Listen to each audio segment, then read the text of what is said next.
And we are back here once again with Chess.com's coverage of the 2019 Grand Chess Tour Finals. We are live across multiple platforms on the web, wherever you happen to be tuning in. Thanks for making Chess TV part of your day. And again, apologies one last time for technical difficulties for those who've been with us from the beginning. But we're here, we're ready to rock. Let's talk about the Grand Chess Tour format that we're about to be providing commentary for this entire week. Robert, take us through it. We've got 4 players here who got here because of GCT points, and what are we about to see? Well, we have 2 matchups, as we highlighted: Magnus Carlsen versus Maxime Vachier-Lagrave, Ding Liren versus Levon Aronian, and the winner of those matches will play in the grand finale. The losers of the matches will play in a consolation third place match. And well, we'll have 2 classic, 2 rapid, 4 blitz games, and I mean, we're getting the classical chess underway today, but those games consist of a time control with 130 minutes plus a 30-second delay. And I guess I have a question for you before we continue with the format here. I mean, what do you make of this time control? Well, again, it's unique, right? And we've talked about this a lot. I think that I think for a lot of our casual viewers, they maybe don't really realize why we harp on it, right? But we've talked about it. We've covered multiple Grand Chess Tour events this year. You and I we've done solo adventures. We've had different partners, right? But overall, I think an overarching storyline for all of us as commentators has been it's the lack of traditional time controls here. It's 30-second delay. It's not 5-second increment or 30-second increment like a standard FIDE time control. The best way to say it is that it leads to different situations when players are under time pressure.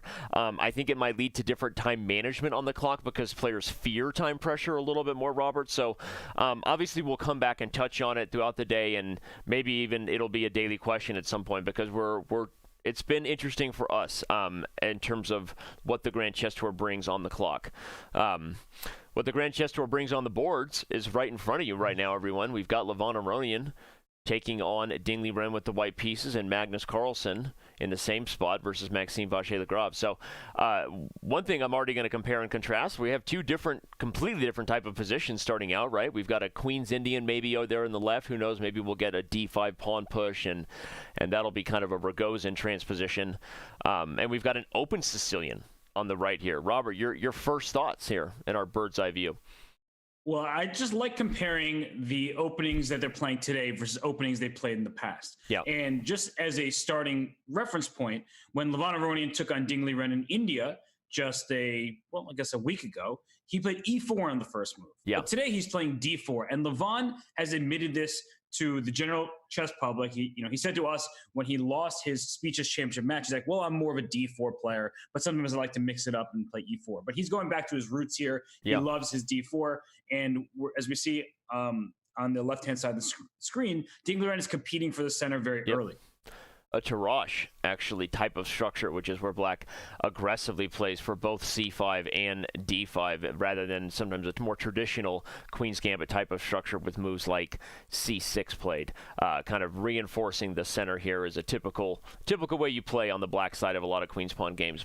So talk a little bit about the differences here. We're going to get a very sharp game here with C5 in a Tarrasch. So what are your thoughts on how this position is going to open up? This is a very direct line here from Ding Liren. Yeah, and it's become increasingly popular in recent years. And just to show a principal variation is after this move C5, oftentimes white plays C takes D5. Mm-hmm. But the intention being, if you take with your pawn on D5, then at some moment this D4, C5 tension will be released and Black will be left with an isolated pawn, right, which is not the end of the world. But oftentimes people, they struggle with how easy is it for me to protect this pawn? Do I need to, keep an eye on it at all times, or can I actually work around it? Right. And help my pieces explore some of the open files. Yeah, and the Tarrasch is, because of what you're saying, it's one of the sharper ways you can play as Black in a Queen's Pawn game, because what we're going to get here, everyone, is, okay, and there will be a battle over the dynamic Robert highlighted. Will White get the positional grind against a weakness that is permanent, or will Black get open pressure, right? Often you get castle, you get rooks on open files, you get access to center squares kind of early and often, and so Black is often fighting to find compensation for the weakness with activity, and therefore the initiative. So here we now see C takes D5 has been played, and Knight takes D5 immediately responded.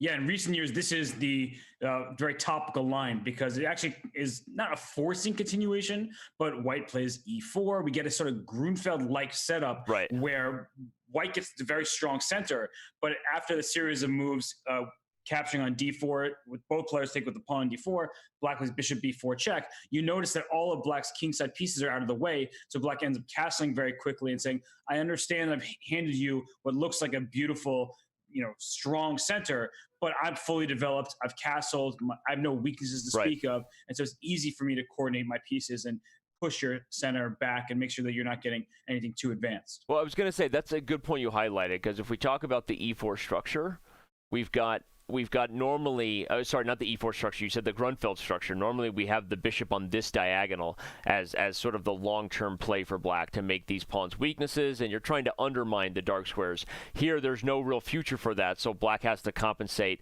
for white's big center with an opposite approach, a very quick development, and then maybe getting castled short.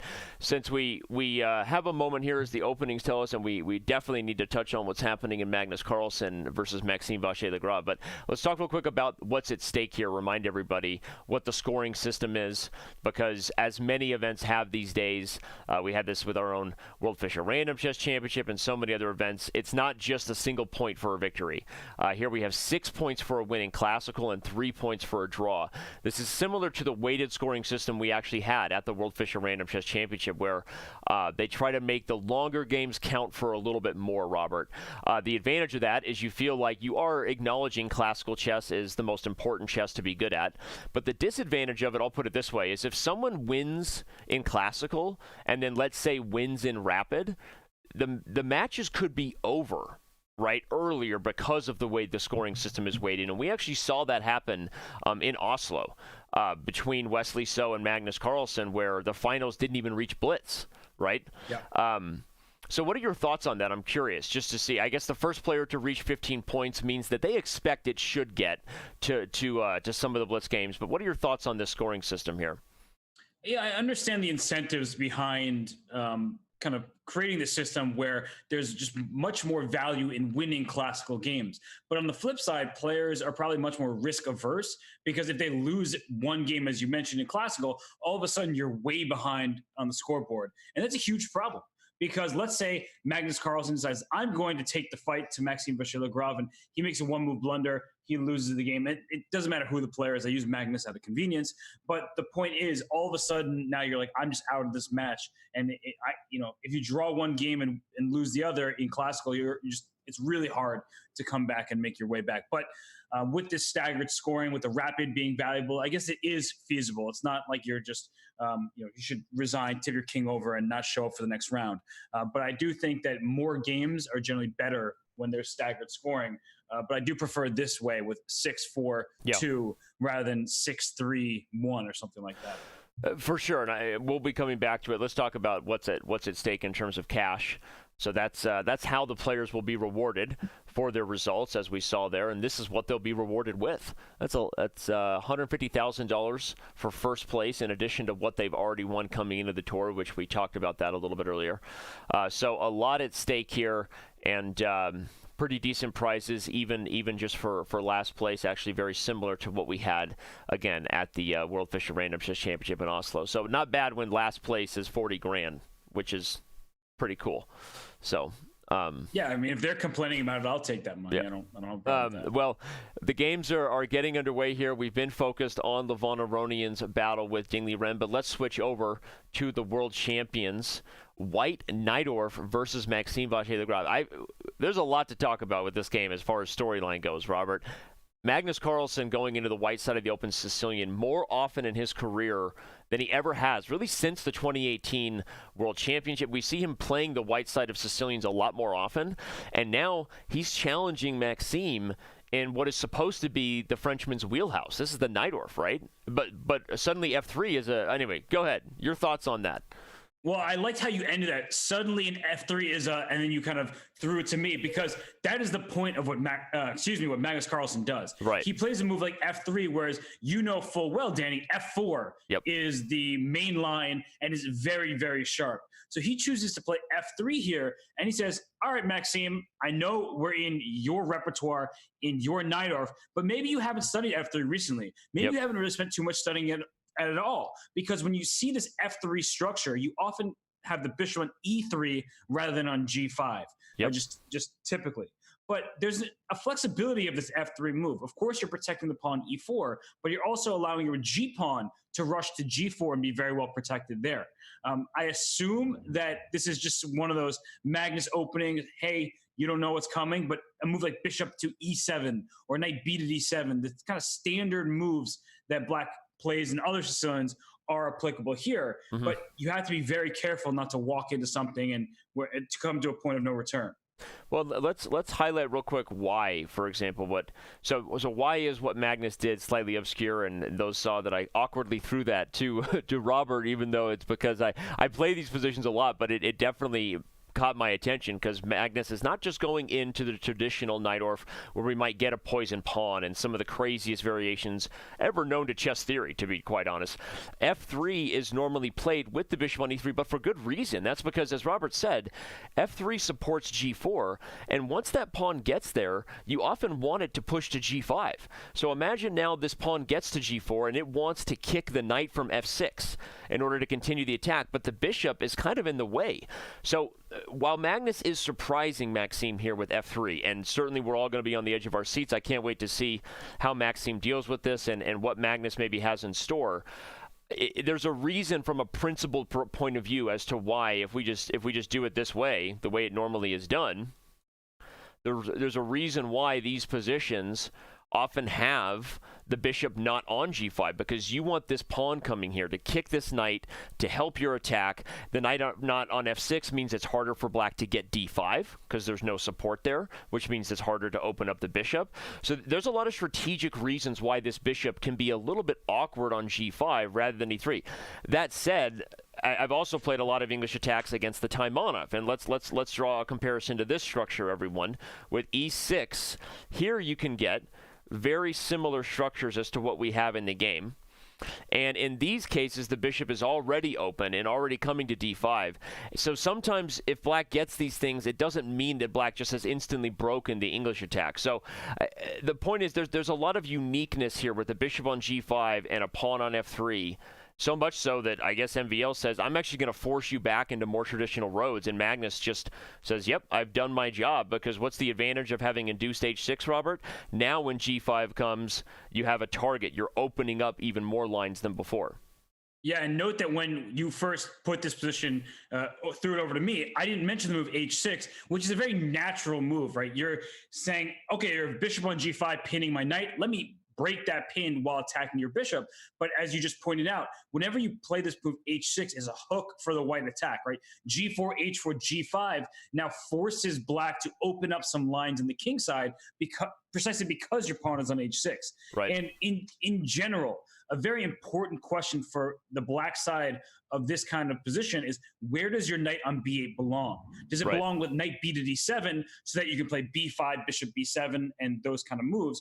Or do you put your knight to C6 where you immediately challenge this knight on D4 and say, at some point we might swap knights and I can clear some lines for my pieces? When you have less space, right, you often want to trade some pieces to give more space for your other pieces. So a move like knight C6 has that going for it. But on the flip side, when you make a move like knight C6, you then give white more direct intentions in the position, because knight D7 says, I'm not offering any trades. Knight C6 is saying, well, at any point we'll see a swap, that tension will be released, and then perhaps white, who is clearly showing an aggressive strategy to this game, might be able to just unleash his pieces and start a big attack. Well, it's interesting. We see a comment there from chat saying that if H6 is required, then it seems like Magnus's move order would just be better than Bishop E3. But I don't think that's true. I think that Robert highlighted maybe one of the advantages of H6, and I'll put it this way: as someone who's played this structure a lot with both sides, one of the risks in variations that are traditional with E6, let's say with G4 coming, this is actually called the Perenni move order, Perenni attack of the English attack. If you put the knight here, Now I play g5, and where's this guy going? You've now taken away this square for your own knight, and so often you don't get the ideal pony structure. That sounded weird to say, but I'm going to say the ideal pony structure, Robert, is actually in many ways this setup, because if white did nothing, black will play b5. This knight will come behind the b pawn, where c4 is easier to access, and when this knight does get kicked, it's no big deal because I relocate to two very, very useful squares here. So if you were ranking Najdorf favorite developments, this is your favorite situation with the knights, but again, often you can't get that in traditional lines because of g5 coming so fast. So yes, what bishop g5 did on the positive side, what did it do? It induced h6, which is a weakness. It is a hook for the structure, but black is saying, you know what?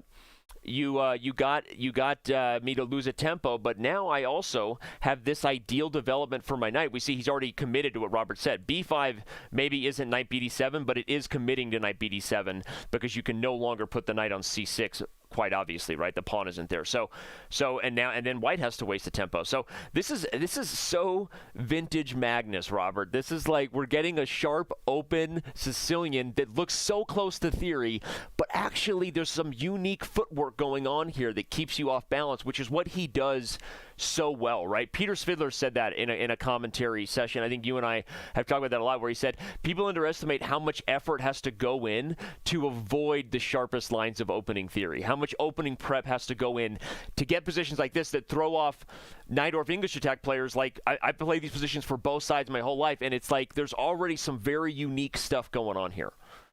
Yeah, there's clearly a lot of preparation on Magnus Carlsen's part and a whole lot of psychological warfare. Because when you play something that looks familiar but is a little bit different, you're now not only challenging your opponent's memory, right, saying, if you have looked at this, it was probably a long time ago, and you're going to have to dig deep into that memory bank to pull out these lines. But also you're just like saying, well, what setup do you want to choose here? Are you sure that that's the right setup against this particular move order? And that's very difficult. And as someone who plays many different openings like myself, that's what I try to take advantage of in the opening. Is I feel like my opponent is particularly attached to something. And in this case, we know Maxime Vachier-Lagrave is attached to his beloved Najdorf. Then if you can just say, well, maybe you need to change something little. It's little to the rest of us, but it's big to the person who has a strong attachment to a certain line. Yeah, it's a great point. I can't wait to see where this game takes us and what it might even be saying for the future of this matchup between these two guys, if this is a regular thing where Magnus is going to be ready and willing to challenge MVL in his Najdorf. So we're ready and willing to remind everybody of where they're going to be spending their entire week. That's right here with us. And I know that sounded demanding, everyone, but it's only because I love you so much. We've had, by the way, a lot of support this morning, a lot of subscribers, a lot of just appreciation for what we're doing here, and we love you and thank you for that, because with you these shows are possible. So stick with us all week. December 2nd, 3rd, 4th, we have a rest day on the 5th, where Robert and I, no rest for us, we'll actually be doing commentary for Vladislav Artemyev's semifinal matchup versus Grandmaster Wesley So.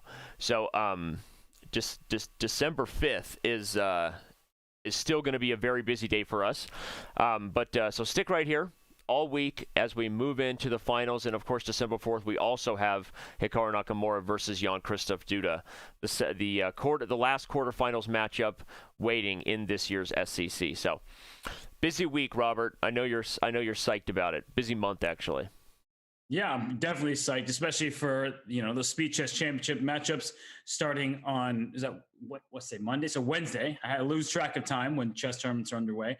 But with Nakamura Duda on the docket, followed by Wesley So versus Vladislav Artemyev, and of course this Grand Chess Tour event, a lot of chess to be covered and a lot of fun to be had. Absolutely. Well, there's still a lot of chess to be covered here today. Let's switch over to the Levon Aronian battle, dive into some analysis here, because we've had several more moves between these two. Now, not as sharp, or maybe as, I don't want to say the term fun, but I guess a little bit of my bias shows, because I love those Sicilians. I play a lot. But still a lot to be learned here in this type of position. You have a strange imbalance. The 2-on-1 normally reserved for the Grunfeld, black's long-term endgame advantage to create a passer, but white's big center to compensate for it, but kind of delayed, right? Robert, talk a little bit about the advantages of delaying the center. I think for a lot of viewers, you think, why would I not just push my pawns and have 2 in the center? Isn't that what chess principles tell me? But there's some flexibility White has. There's some tactical nuances in the position when you haven't fully extended the center yet. Will you touch on that a little bit for us? Yeah, for sure. Let's start with the tactics. And what Danny is trying to illustrate is you look at this last one, queen to d3. What is that queen doing on d3? No, it's not really stopping bishop a6, although, yes, it does take care of that diagonal. But more importantly, look at that h7 square, not defended, which means if black plays a move like pawn to a6, some random move like that, White is in time to play the move knight to g5. And that is always in any sort of Catalan structure with a bishop on g2 and a bishop on b7. You want to look at this pawn on h7 as a vulnerability. And yes, exactly as that line shows, you give up your knight for the bishop, and that is good for White. So Ding will not fall for this. He's not going to allow knight to g5 because he doesn't want to give all of the light squares permanently. But another issue is that because I haven't pushed this pawn to e4, and another thing that Danny was trying to let everyone understand is that maybe I'll push to e3, where I'll reinforce my center with another pawn so that I have no target to exploit. And that knight on f3, if the knight on d7 ever moves, will hop into e5 and start exploring some of the space that is vulnerable on the queen side. Yep. So not only am I threatening knight g5 to take the bishop off the board, but I don't mind trading bishops, because when we talk about a position like this, you want to look at squares. It's something that Grandmaster Yasser Seirawan, one of everybody's favorite commentators, taught me and really helped me learn about 10 years ago when I first got to know him, is you look at squares. And here, the squares that I'm looking at is, well, the e5 square. That's where the white knight belongs. The black knight doesn't really have a similarly dominant square, because if you go knight to f6, you don't really have a follow-up to speak of, especially if I go knight e5 right away.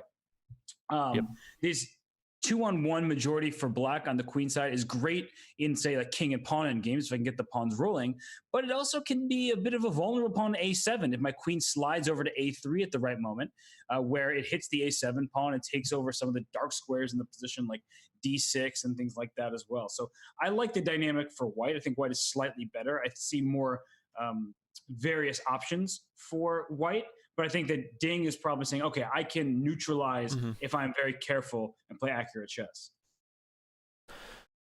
Yeah, I want to finish one point you said, which is great, because again, we started with the tactical nuances that are the reasons why you want to delay these pawns advancing everyone, threats like this. And a very natural response would be, well, let me guard h7 so that something like knight g5 doesn't do anything, then you could trade. But as Robert said, then knight e5 becomes available for business. So it's one of those weird structures where just, even though it seems close to equality, and like I said, optically, visually, it looks a little boring, but there's more to it than meets the eye, right? More potential, I think, for either side to have some winning chances here. So, yeah, I'm excited to see where this one goes. I think if we're flipping our, okay, knight f6 has now been played, so he's going to allow knight e5, and I guess if we're flipping our kind of point of view there, what are black's best long-term chances? I guess one thing about knight e5, if you do allow me to take, and then let's say get something like queen to d5 check, is because you haven't gotten the big center yet. That's why I'm able to get this sort of now new dominance over the light squares myself. And if I end up getting control over this file, the C file, I think the only other factor that we haven't talked about yet is that there's one open file here on the entire board, right? It's the C file. And if you get access to it as white, you'll be the first one playing moves like rook c7. If you get access to it as black, you'll be the first one entering maybe to c2, maybe to squares like c4, but ultimately helping your 2 pawns advance. So I think the other dynamic here is calculating the trades precisely to see who can get control over that open file there. Yeah, that's a great point, Danny. That is the only open file. As you mentioned, there are 2 semi-open files, one for each side, the D file for black, the B file for white. But neither of those files will amount to much for the time being. But you're absolutely correct when you talk about the C file, and both players are going to be fighting for control of that file. And that's why I brought up some of the squares on that file, the C6 square in particular. It feels like it's more approachable for white to get to with a knight e5 jump than any of the squares that you mentioned with c2, c3 or c4. But that is a very good point, that if black can force some kind of trade along the c file, then, as you point out, the rook will be able to infiltrate and start wreaking havoc in the position. And right as I was kind of saying, well, maybe that means white will delay this, inviting of trades, but he doesn't, and probably he didn't really have a choice, right? Because there was no other plan for white either. If we analyze and try to find other candidate moves here instead of knight e5, what could they possibly be, right? Black has control over d5 and e4 now. You give black another move, he might play bishop to e4. Let me just show it, I guess, some random move, and then the queen comes up, and now we've got a battery, a borderline pin on the g2 bishop, followed by challenging the c file. So I'm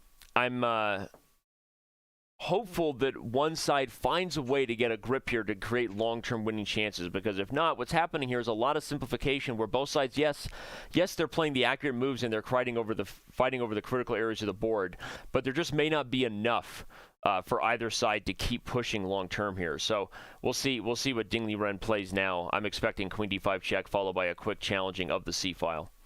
Yeah, one interesting line to point out, Danny, is queen d5 check now, as you say. I think that is probably the correct move. And after queen d5 check, f3, rook c8, I'm not sure which one, and then e4. Mm-hmm. Because the reason why this is so interesting is black can play this move, rook takes c1, saying, I'm going to take your rook even though my queen is hanging. And for many people, that would be such a scary thing to even consider. They wouldn't consider it because they see that their queen's under attack and they feel they must react to their queen being en prise. But, the queen versus a situation where black scoops up two rooks is certainly an interesting dynamic.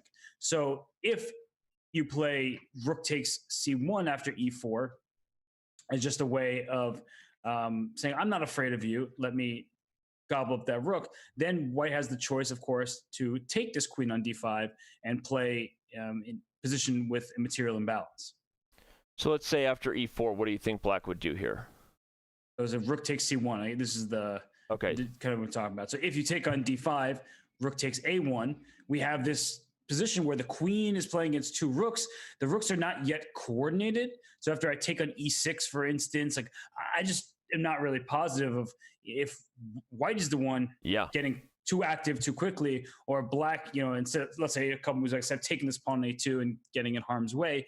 If you take back an e6 immediately, if you can kind of shore up the position and say, well, two rooks are indeed better than a queen in a position with not too much material on the board. Yeah, it's a great point. And that line I was showing there would be like the fantasy world for white, right? Hitting a rook and a square like e6, followed by, some sort of, Venus flytrap puzzle rush mate over here. That's not going to happen, but I do think that's an interesting imbalance to consider regardless, because if a move like e4 is played, I guess the main point, everybody, that we quickly went by is white has to play. You're pot committed to a line like this, because if you take, now black just picks up a2 with check. So at this point, you better be ready to prove that the queen can compete with two rooks here, and maybe black doesn't take back, as Robert said. Maybe you take here and find some sort of other move. But it would be quite dangerous, and this would be a lot of fun, actually, to analyze an endgame like this with a queen and maybe a potential mating net against the king with this centralized knight versus, two rooks and two connected passed pawns over here. So that would be quite interesting, and I'm sure Dingley Ren is considering something like that right now. Speaking of things I'm considering, I might just focus on this Magnus Carlsen game all day. I'm not going to lie. I mean, not because I don't love the Dingley Ren potential imbalance there if that endgame happens, two rooks versus queen, but come on. This is like, Robert knows two ways to get my fancy. One of them we can talk about on camera, and that's an English attack Sicilian right here. It's funny because I almost feel like we should do a split commentary now. You can focus all your energy here, and I'll talk about the tiny nuances that are happening, available to both players in the Dingley Ren versus Aronian game. But no, this, of course, is fascinating. And I keep glancing out of the corner of my eye because there's so many pieces still on the board. When by so many, I mean, every piece except for one pawn for each side has been traded. And when you have a dynamic like this, where you're trying to figure out at which moment do I push forward, and as white, do you play for the pawn h3, which sort of induces black to play pawn h4? Yep. Is that a pawn that's kind of clamping down on the king side, or is that pawn's wandered too far and might be lost? Just as a kind of a general thought in the position. Well, this is, again, so unique because, or so interesting because it's it's the type of ideas we see in yet another variation of a Najdorf English attack. And apologies to everyone for backing up and reviewing it. I don't know why I'm apologizing. We're here giving, chess commentary here. I'm going to show that line and so that you can contrast and compare. And even if it's for slightly maybe more advanced players, I think it'll draw a nice sort of parallel here to the live position. In the mainline Najdorf English attack with the variation of e5, one of the most common lines that can happen here with f3 and bishop e7, queen d2 is at some point black can play the line with h5 to stop g4. In this position, we'll get similar structures with castles, knight bd7, bishop d3, b5, and at some point, if white tries to play for h3, black will play h4, and again, you're making the g2 pawn backward, you're overprotecting g3, but the imbalance then becomes, okay, now that this pawn has wandered too far and your king's in the center, white will sometimes switch gears and come to the center, and try to play for things like f4, kind of counterintuitive for a normal English attack, but to try to, in a best case scenario, you would just bust things open where if black eventually tries to castle to get out of dodge, the h4 pawn, as Robert said, is a calf that's wandered too far from the farm here. And so if you take a look at this position on the left, and maybe even just back up a few moves to right here, where in the live position, as you can see on the right, Magnus is considering whether to play a move like h3. We have a very similar structure in terms of goals. The position I'm analyzing on the left is one that occurs out of the e5 Najdorf English attack. And in fact, a move queen e1 is another common way, along with the move h3 that is often played.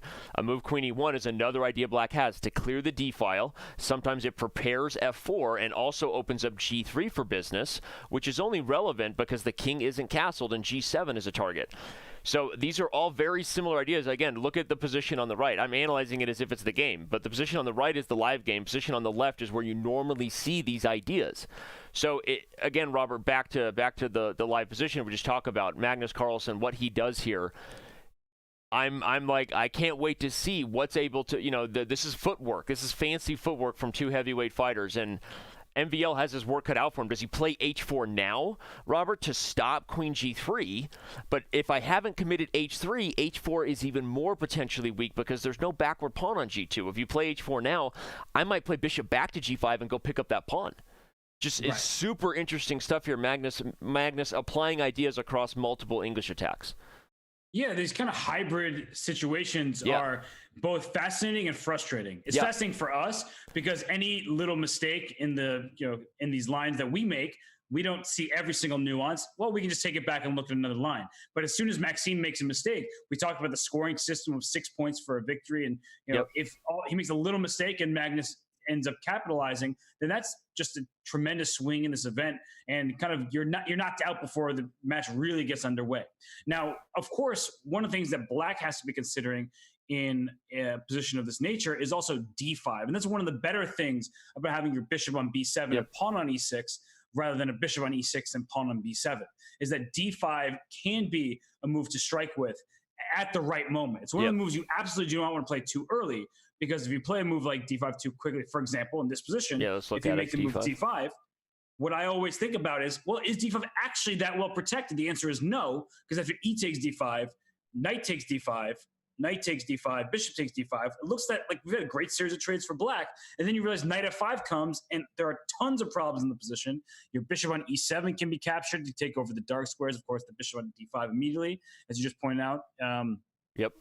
It's good to note that the knight wasn't just a free piece. And the g7 pawn is under attack because you haven't castled. So all of these things are currently in white's favor in a position that if black tries to open up, you regret having your king in the center and your pawn on h5 rather than your king castled and your pawn on h7. Just these little things add up over time. No, and again, I love it. You're highlighting tactics that occur across multiple different types of positions like this. And as much as that seems like we're analyzing maybe what is only advanced Najdorf theory here, and players like, well, if I don't even play a Sicilian or e4, this isn't relevant. But it's just not true. It's recognizing that tactical patterns exist and apply across all kinds of positions, even if subtle details are different.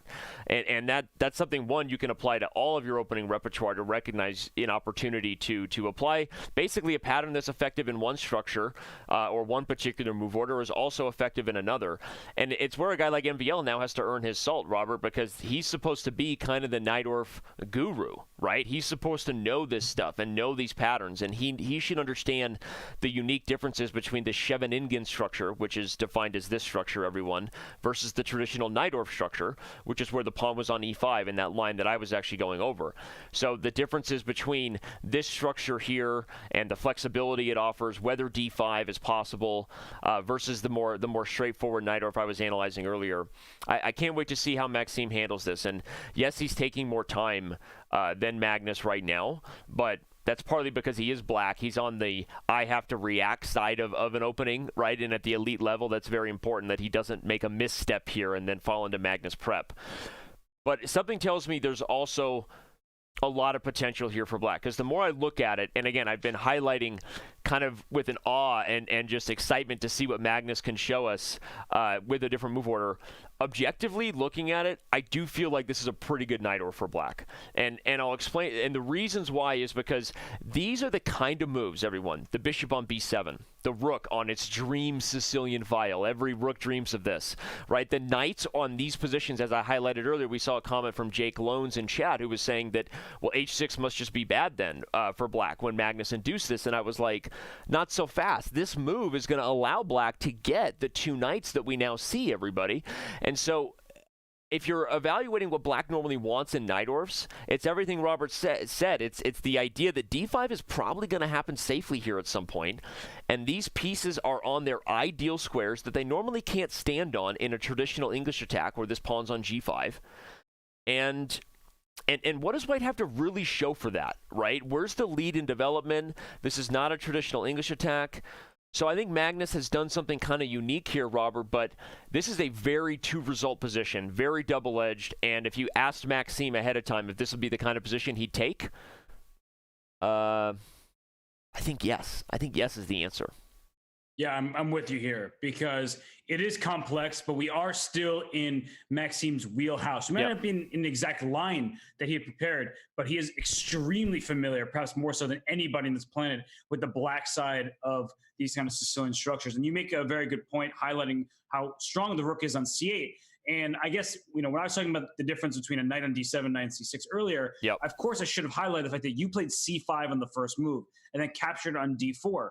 Couple moves later, which means that there is a semi-open file waiting for your rook to be on it, and that's that rook on c8.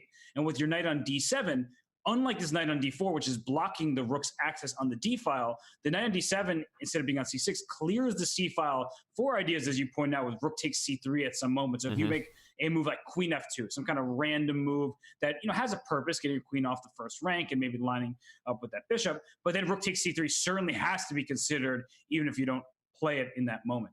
No, I mean, it might be 100% playable in that moment, and if you really want me to, you want me to go full another move order where this exchange works? Okay, I'll do it. Okay. Sorry, you know how I feel about this stuff. And so one of the really popular lines in the Scheveningen Najdorf English attack, which is the structure we actually have in the main game, and just to remind everybody the semantics of what I'm saying, this is a much more traditional Najdorf structure, you would say. This e6 move order, while yes, a Najdorf move order is often referred to as a Scheveningen Sicilian structure. So in these Najdorf English attacks, let's say f3, bishop e7, queen d2, even castles is fine, g4, the main lines, let's say with b5, g5, the knight gets kicked, so it takes extra time to get these two knights on their sort of ideal position. These types of positions here where the rook comes to c8 are actually, this was a main line in the Najdorf English attack for a long time. And there's a famous game, you can look it up, Movsesian versus Kasparov. You may have heard of that guy, Garry Kasparov. When in this move order, black White would often slide over with moves like queen f2, exactly that type of idea Robert talked about. But as soon as black started playing things like rook takes c3, and then saying, look, I don't even need to play this move and win up another pawn back right away. I'm going to play knight c5 and knight a4 and queen a5 and kind of slowly build up the attack against what is a very, very long-term weakened king. And black has all the compensation he ever wanted in those games. And I actually believe that Movsesian-Kasparov game is a slightly different move order, so you can just look it up. Movsesian-Kasparov, but that idea, that exchange stack idea where Kasparov won as black, I think it was Movsesian-Kasparov 2002. Robert can check my facts on that because he loves that. It's either 2002, 2003, Robert. Don't hold it against me. I just love teeing you up and just giving you just like a lob there because I knew that you wanted to talk about. You knew that game I wanted to talk about. Okay, but since that game, White changed the move order where White doesn't play the queen of 2 line anymore. They go out of their way to play bishop d3 and retreat the knight to b3, and then sometimes the knight will even come to e2 from c3. There's a much more sort of maneuvering footwork that started happening for White just to avoid that exchange sack on c3. So I just wanted to highlight you were totally right that I can't look at this and not think this is a good version of these sharp Najdorf English attacks for MVL. Yeah. I'm with you. And it's funny how quickly, I don't say that we are just kind of going back and forth, wavering in our opinions here. But at first, we're talking about how Magnus came up with a move order that is very rare and caused Maxime a little bit of, some fear, perhaps in the position, some nervousness, some jitters. But now we're like, wait a second, this turns out pretty nicely for Maxime. And we were highlighting certain ideas of black playing h4. Is that good? Is that bad? And is allowing rook takes c3 going to hurt White, or is it acceptable in some lines? Right. And that's why a move like queen g3 is a big question mark, because it's saying, all right, I'm attacking your pawn on g7. You can consider sacrificing on c3 right away. You can consider playing pawn h4 as a response to queen g3 and many of these variations, because, well, if you go queen takes g7, looks like, I guess your queen can escape, but barely after rook h7, queen g5. I don't know. Is your queen really happy there? No. But if you could steal a pawn and run back, then maybe it's worth it. No, but you're right. It is kind of lucky. Although, would black have a draw if he wanted it? Yeah. Looks right? Like it. Because there's no real way to escape. So yep. I think that's a good point. But queen g3, if black wants h4, he's sort of guaranteeing himself a draw if that's what he's into. If that move is not on the docket right now, right? That's not available to White. I mean, the questions are, what are not just the moves here, right? When I say what move is here, what I'm really saying is what strategy can we play as White? And I don't really see a clear plan at this moment. Danny, you are more familiar than I am with a lot of these positions, but oftentimes, you want to combine different plans, but they don't work together. And that's the problem. Black is sort of perfectly situated here with an eventual move pawn to d5. Or if you don't want to play pawn d5 and be that committal, you put your knight on e5 and hop into c4. And from the White side, it's like, well, okay, this bishop on f1 at some point would like to move, but bishop d3 doesn't really help me. It just kind of sits on a square that's not particularly useful. And if I'm thinking about the other bishop, this bishop on e3. Do I want to play a move like bishop g5 and say, well, now that your pawn's on h5, I can kind of sit on that square, and even though I'm not doing anything of note just yet, perhaps the sort of pin, right, the quasi pin over there will be a nuisance for black and just a lot to think about. Well, and I think one, to answer your question, what do I think the plans might be here for White? I think it might be very patient. I think the queen on e1 is doing what she wants right now. I'm expecting Magnus to play a move like knight to b3 to both open the d file, open the bishop, and sometimes you also open up the a5 square. This is also a subtle Najdorf pattern, just to show everyone. Now, if you put the knight on b6, which you want to do in a lot of positions, you have to worry about both knight a5. And sometimes that's kind of a permanently useful square. And even knight to c5 in some positions if the pawn is pinned. So I expect knight to b3 from Magnus, or at least that's a candidate move for me. And I only want to come back to your bishop d3 idea. Let's say this happens and black can play some sort of other move, even knight e5, although there is knight c5. But I want to point out the only purpose of bishop d3, which can be useful, is that when you overprotect e4, in any of these Najdorfs where black has played h5, you're no longer going to get away with the traditional English attack idea. The traditional purpose of this structure is to support g4, which hits g5, which kicks the knight and all that stuff. because you can't do that, you often have to change to f4 and f5, a more traditional way to attack this Scheveningen structure. And so that's the one idea behind bishop d3. Is sometimes you play it with the idea of just changing it up. And this is an idea when the queen's on e1. You put the other rook on f1, this rook's on d1, and you just say, you know what I'm going to do? Like, if you keep sitting, I'm just gonna go for it here. I'm just going to try to blow open the center if I can. And the dark square bishop isn't even the most crucial piece to me in these positions. This isn't a dragon. I just want to open up the position. So there's still a lot of flexibility, a lot of different ways this game could go. I like knight b3 as a candidate move for white because I think it keeps all those options open. There's even ideas long term of g3 and bishop here and then f4 and all that stuff, which just knowing Magnus, I feel like maybe even that would be something he would play. Comment from Diamond member B Lotta Della Diff B Lotta. There's a lot of L's and a lot of B's in your name, B Lotta Diff. But he asked for closed captions. What I'll say is we actually are covering many of our shows in multiple languages. So if you're looking for closed captions in English to whatever languages that maybe your first of choice, I don't know. Maybe consider using Chess.com in a different language or checking out one of our multiple international streams. I know we're covering the finals here in French because we have MVL. Oh, that was Siri. She started talking as I said that. If you want to use Chess.com in a different language, did you hear that? I heard that and I thought it was you, and I was very confused. Like, how do you sound like Michael Pennywork all of a sudden? That was awesome. Siri, go to bed. Wait, don't talk. Okay. No, that's impromptu tech. We didn't, they're always listening. Remember that no matter what you talk about. Anyway, you can check out Chess.com streams in many different languages, and I recommend you do so. Okay, rook g1. A flexible move. Not quite my knight b3, but also a move that is just trying to poke at different areas of the board. You might want to get g4 in any way after h4 now, Robert. I think one of the ideas here is to play h3, and if you play h4, maybe I play g4 anyway, because now my rook is ready to just use that newly opened g-file. Yeah, lining up with the rook and the queen on the g3 square, which then, of course, is aiming towards g7, is a critical point. And, well, can black castle? That's the question that you're going to be asking for a long time now, because I think this is a moment where Maxime goes deep in the think tank. Because, on one hand, you really don't want to castle when you know your opponent's about to attack you. On the other hand, are you actually able to play g4 as white? And if you're not able to play g4, perhaps black is able to castle and get the king away from the center. The king is not unsafe in the center. Yeah. The real issue I'm having is, how do I, what do I do here as black? And right. d5, of course, still a move that I'm considering. But as I noted before, there's always problems with knight f5 tactics, right? You still can take on d5. And after we swap knights in d5, this knight f5 move is extremely frustrating to deal with. So yep, I'm considering it. I want to play d5, but I think I'm thinking better of it the more I contemplate these things. Perhaps it's not that bad, because in that exact variation with d5, let's say we go down the line just briefly here.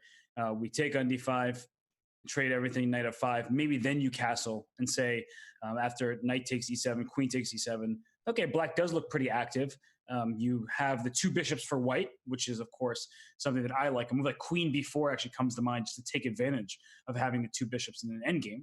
That queen b4 is a pretty annoying move now that I kind of said it offhandedly, just being like, let me show why two bishops are so good. But especially now if I can open the a file and you have this backward pawn on a6 and this bishop on e3 is beautifully placed. And it doesn't look fun. Well, and in lines like this, there's also, I mean, depending on how all in you are ready to be, there's also ideas still of g4 and take h5, even at the cost of f3 in some positions. So it's funny how you have like your brain is going for like the grinded out like two bishop pair advantage in the endgame, and I'm like, Robert, just go sack everything and checkmate him. Like, what are you doing? Just go mate him over. Our brains are totally different, and that's why That's why you're, a much stronger chess player. But it's also why people should tune into the Puzzle Battle World Chess Championships, because Robert and I will be doing commentary. It'll be interesting to see the different candidate moves we come up with as the best solvers in the world race toward the first ever puzzle world chess champion, right? It's something that's never been done before. Hikaru Nakamura is sort of the biggest name in the field, but as far as the Grand Chess Tour goes, Robert, Maxime Vachier-Lagrave, we'll be talking about him for the whole week. It'll be exciting to see what he can do. Laquang Liem lives in the puzzle battle room, always playing puzzle battles. Did you know that Alexander Grishuk just committed today? I did not know that, but I'm always happy to see Sasha playing and, involved in chess Sasha's back events. in the top 5 in the world, by the way. I know, it just surprises people, I guess, anytime you talk about it, but he is still one of the top 5 players in the world, and this guy is amazing. And we were texting on WhatsApp. I think he's a little confused about the puzzle rules. We'll talk about it later. Don't worry about it, Sasha. And then you've got the young upstart, Ali Reza Farusha. What a monster. And many more to come, by the way. Ray Robson, Spicy Caterpillar, he will be throwing down in the Puzzle Battle World Chess Championship. But we won't announce other players because still some commitments out there, but gonna be a pretty exciting event. That's who I was waiting for, by the way. I was looking at the player tiles. I was like, okay, these are great players. I mean, they're extremely highly rated. Like, where's Spicy? I have great respect for them. That's exactly. I was like, wait, where is he? Where's the Caterpillar? Because Ray Robson is an absolute monster at solving these puzzles. I'm always just in absolute amazement when I see him just like ripping through these puzzles if they're nothing. I'm like, okay, man, you got a tactical vision that is perhaps second to none. I'll try to prove that in the Puzzle Battle World Champs. Yep. Casper Chopin has actually been invited. There's obviously a very busy chess calendar all the time. It will be the first week of 2020. So 2019 is over, but there's still a lot. In fact, there were some others that have been invited that also, unfortunately, won't be able to make it because of their schedules. So we'll see how that goes. But obviously, we will still have some of the best players and puzzle battle solvers in the world. So, all right, why don't we bring back our two-board view here in a second and just take a breather and get a look into what's going on here on both of these boards. A lot has moved along over there between Levon Aronian and Ding Liren. Not any major structural changes, Robert, but as you peer at that board on the right, what speaks louder to you? The position of the queens that have changed, or that White is being so aggressive with his kingside pawns? I mean, I much prefer White's position. Yeah. And the point that I was highlighting before, and then I'll keep making, is look at the quality of the knights in particular. The rooks in the c file, okay, they're challenging each other down the line. They're both fighting for the action. The knight on e5, an aggressive piece that is hard to kick out of that square. The knight on f6, we talk about this so much, Danny. When there's a pawn 3 squares away from a knight, in this case, the pawn on f3 versus knight on f6, that pawn stops that knight's forward progress. And no, I'm not just using American football terms of forward progress and blow the whistle dead. But if seriously, that knight on f6 doesn't really have a clear path forward. Right. And maybe saying, okay, it's fine. I know I'm slightly worse. Let me take a defensive path and I'll just keep my knight on f6. But the question really then becomes, what exactly is Black's plan? And I mean, I'm going to say some moves, but more importantly, it's just thinking conceptually. And I think it's important not to show this on the board just for the moment, because this is how you're supposed to play chess. Is if you can imagine this rook move to d8, and that's not the important move. I'm going to say rook takes c8. So I'm going to trade rooks on the c8. You'll probably take back with your rook. I'll put my other rook on c1. And then that is what I'm trying to highlight, is if we trade all 4 rooks on the c file and get into a pure endgame, the fact of the matter is White's pawns are more advanced in the center, but not only are they in the center, one can become a pass pawn quite quickly in some lines. And I think that is what gives White the edge, is that the position, not only is the knight placement better, but you're quicker to creating a pass pawn. And in endgames, I say this a lot, it's not just about the quantity of pawns, but the quality of them. And if I can create a pass pawn first from the white side, then I'm very happy to do so. Well, and I love that we did that and asked the users to do in their head. Now let's move to the analysis version of it and actually show that line Robert just talked about here, everyone. Just that, really highlighting, we started with the knight's lack of mobility, that these pawns are kind of like an electric fence, keeping the beast at bay. And with that already sort of limited scope here for Ding Liren, if you combine that with the fact that there really isn't a way to simplify the pressure, without it getting easier for white to be the first one with this pass pawn. This is such a interesting. It's such a Grunfeld, even though it's different, right? You've got this center and the potential of the D pawn coming first, way ahead of whatever this 2-on-1 is going to be. And I showed a variation that's probably even worse for black, because maybe white can even take a7. I haven't really calculated the consequences of queen c2 check. I'm not going to lie, I'm not really into working that hard over the board, LOL, just kidding. No, but okay, the point is, in Robert's line, it wasn't that. It was more that if black does something random, just to show that white is really the one in control, because even if the trade happens this way, and it's not the black queen moving that gives me this pawn, but the white queen ending on the c-file, this is also a position that really is controlled by white. There's threats like queen c6, the queens come off the board, and suddenly... white's knight is dominant. The A pawn may end up being a target. And again, white is the one kind of way ahead in the race here. The D pawn is coming too fast. The white king probably has a more clear path toward improvement than the black counterpart. So I'm really with you. And again, this is very much the way that Aronian plays chess, and it's also the way Dingley Ren plays chess and wins games, right? Dingley, It's so funny, and I saw you nodding your head off camera before everyone else could see you. I knew that you knew what I was thinking, which is like, Dingley Ren won that great game versus Anish Giri, right, from the Sinquefield Cup, which Garry Kasparov touted as maybe the best game of the entire event, right? So Dingley Ren won a great game versus Anish Giri from the Sinquefield Cup this year. Check it out. And it was sort of similar to this in the sense that it was major pieces with a single knight for each side, and Dingley Ren just grinded down Anish Giri.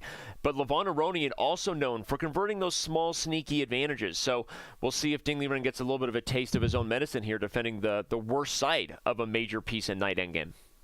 Yeah, I mean, I also want to point out the line you showed just with that black queen infiltrating is very important to keep in the back of your mind. Okay, let's show it then. I mean, when you were saying, like, let's say let's go with that line. The takes, shake and bake. Rook c8, and I'll help you on a7 here. Go ahead.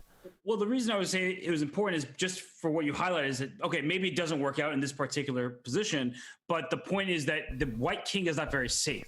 So when you have advanced your pawns as they have been in a position like this, right, then, as you said, queen e2 or something like that, there might be a perpetual check coming because there's no way to actually shield the king from many of these checks, especially with your queen so far away.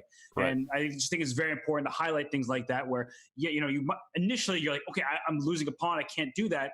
But then you start digging a little bit deeper and you say, well, the pawn's not as important. If I am going to lose a pawn and I know I'm worse with regard to the quantity of pieces, let me at least try to bail out with some kind of checking spree, and that's what black gets. So I think it's very important to highlight that the advanced pawns also have a downside in that making the king a little bit less. So you're saying I might have accidentally highlighted the line that Dingley Ren could go for here? Yes. Classic. Accidentally found a good line. Story of my life. Rook c8. And again, yeah, the point was, I was joking about in the beginning, everyone, that I didn't want to calculate, but it is really interesting. Now, f7 is hanging, so I don't think Robert and I are not necessarily advocating for this line for Dingley Ren, because I assume if f7 falls that white will have more. But it is, I think, to Robert's point, it's that if you're much worse in an endgame, sometimes you have to just buckle up and calculate lines like this, where you'll get a perpetual at the end, as scary as this looks. Because as scary as something like this looks, maybe they don't have anything else. Maybe even this knight check here is just that, just a bunch of checks. Yep. And if that's where we settle, and ultimately, look what I just got. I just got a draw out of nothing. So, yes, I was kind of joking. I didn't want to calculate, but instinctively, it's the same thing, that you have to know when you're worse. You have to be willing to look for lines that are super scary and take advantage of your one opponent's weakness, which, as Robert said, is the open king. And I always want to highlight one thing very quickly. As you were saying, your line, I think, is good. So rook takes c1. Okay. I just want to show a funny idea. Rook c8. And then white should probably play, instead of taking this rook, because I think the line that you point out is actually a draw for black, play the move rook c3. And the move rook c3 is smart, because if you take me, then I still control the c-file. And if you don't take me, I'm going to go ahead and control the c-file by playing queen c1 next and forcing you to take me on c3. Right. And that is something that I think everyone can learn from, because we think about just trading pieces, but sometimes we can move our rook without actually taking the other rook and help ourselves accomplish the feat that we've set out to accomplish in the first place, and that is gaining control of the board's open file. Well, and it's critical too, if we just want to provide what is the educational takeaway there? It's often that we talk about, I mean, control over squares and access points is often more important than small amounts of material, right? And that's all. Yep. That's a critical line that kind of shows that. Black would like to go for a crazy line that loses a7, f7, but in the end gets a perpetual check. But white doesn't want to allow that, right? White would much rather dictate the pace of the game by controlling the file and then have two results in hand, right? A bird in hand, as they say. Isn't there a saying like that, a bird in hand, or is that like the cat? Don't know. Okay. I'm gonna let you figure that one out. Yeah. Okay. Well, that's one question you have. Let me remind you of the daily question. Give you another chance to get involved. Use the hashtag Grand Chess Tour, because when we come back from a very, very short break, our first of the day, we're going to dive in and show you some of the responses we already have. And if you have another one you want to add right now, you may get added. So get involved on social media. Apparently that's a thing that we need you to do, so do it for us. We will be back in just a few moments.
premium membership at Chess.com will help you improve your game with full access to a powerful set of learning tools.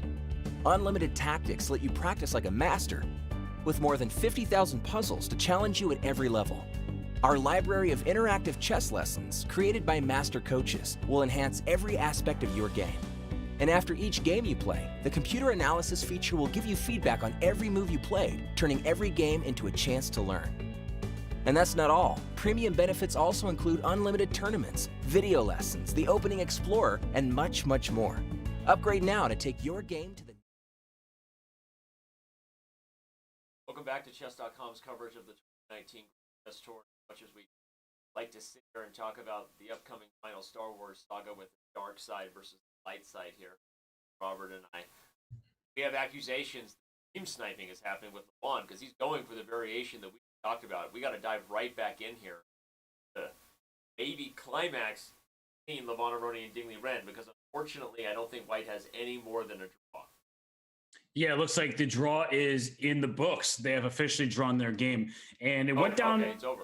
Got it. It went down a line that we were talking about conceptually, but it looked like Dingley Ren was the first person to use the motif that I brought to everyone's attention. And if we just scroll back a couple moves to see how this happened, well, they actually did have a rook exchange on the c8 square. And after that, rook c1 was played, and then rook c7. So Black was able to use that idea before White was. And I guess I was so focused on how White's position did look very good in this endgame. It looked promising. But if Black was first to be able to control the c-file, then it's probably not at all bad for Black. And so, well, after rook c2, that was a really great point when you brought it up again. For everyone who may be just joining us, Robert talked about White executing rather than trading, going for an a7 pawn that could give a backdoor perpetual to Black. The White would play rook c3.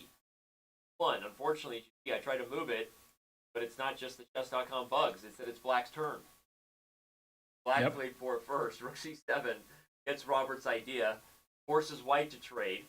Okay, and it gets fancy here, but ultimately this was really just Aronian saying that there's nothing more than a draw to be had because I don't want to trade and get only open file, which, to our credit again, we highlighted that this would be a critical theme much earlier on in this game. Whoever got control over the only open file, because when there's only one, right, it's much more important to the overall nature of the game. And so rather than concede, White decides it's time to bail out with a sacrifice of rook. Get yourself. Note that it doesn't really matter here. King 8 and Queen 7 was chosen. I think H8 and Knight F7 with Knight H6 never run out without checkmate on 7. This would yet just be another way.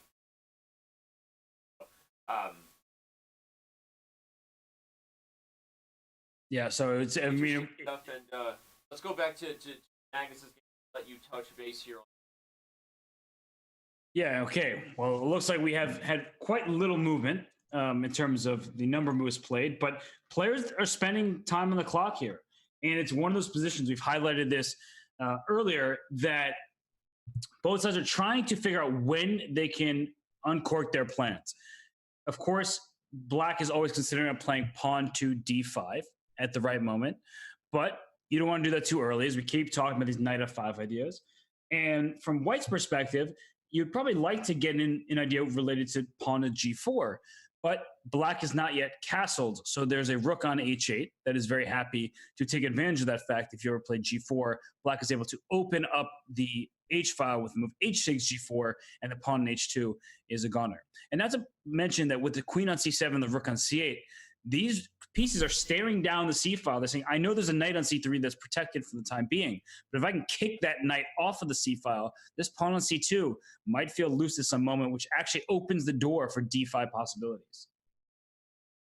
And, you know, it does make it difficult for White if d5 comes, because also the h2 pawn is being sniped by the queen on c7. That's actually a funny idea, but you know what it is? It's a very computerish idea, because that's not the way human beings think about the battery and the purpose of Black's queen on c7. But computers teach us to be a little more aware of those counterintuitive tactics and the fact that there might be a pawn hanging on the other side of the board. I actually really like that. Well, you know, I don't think Maxime is really wanting to take this pawn. I mean, he will take it if it's left there for free, but I think his idea really is just to pile up pressure on the C file. And I think something to point out is now these knight f5 ideas aren't realistic. So let's say bishop e2 is played, some very standard quiet move. Then d5 happens. And after we do this trade on d5 that we've been talking about many times now, knight f5 no longer works because the queen on c7 will gobble that pawn on c2 and then take that knight on f5 to boot. So not only are you losing a pawn, but you're losing a piece as well.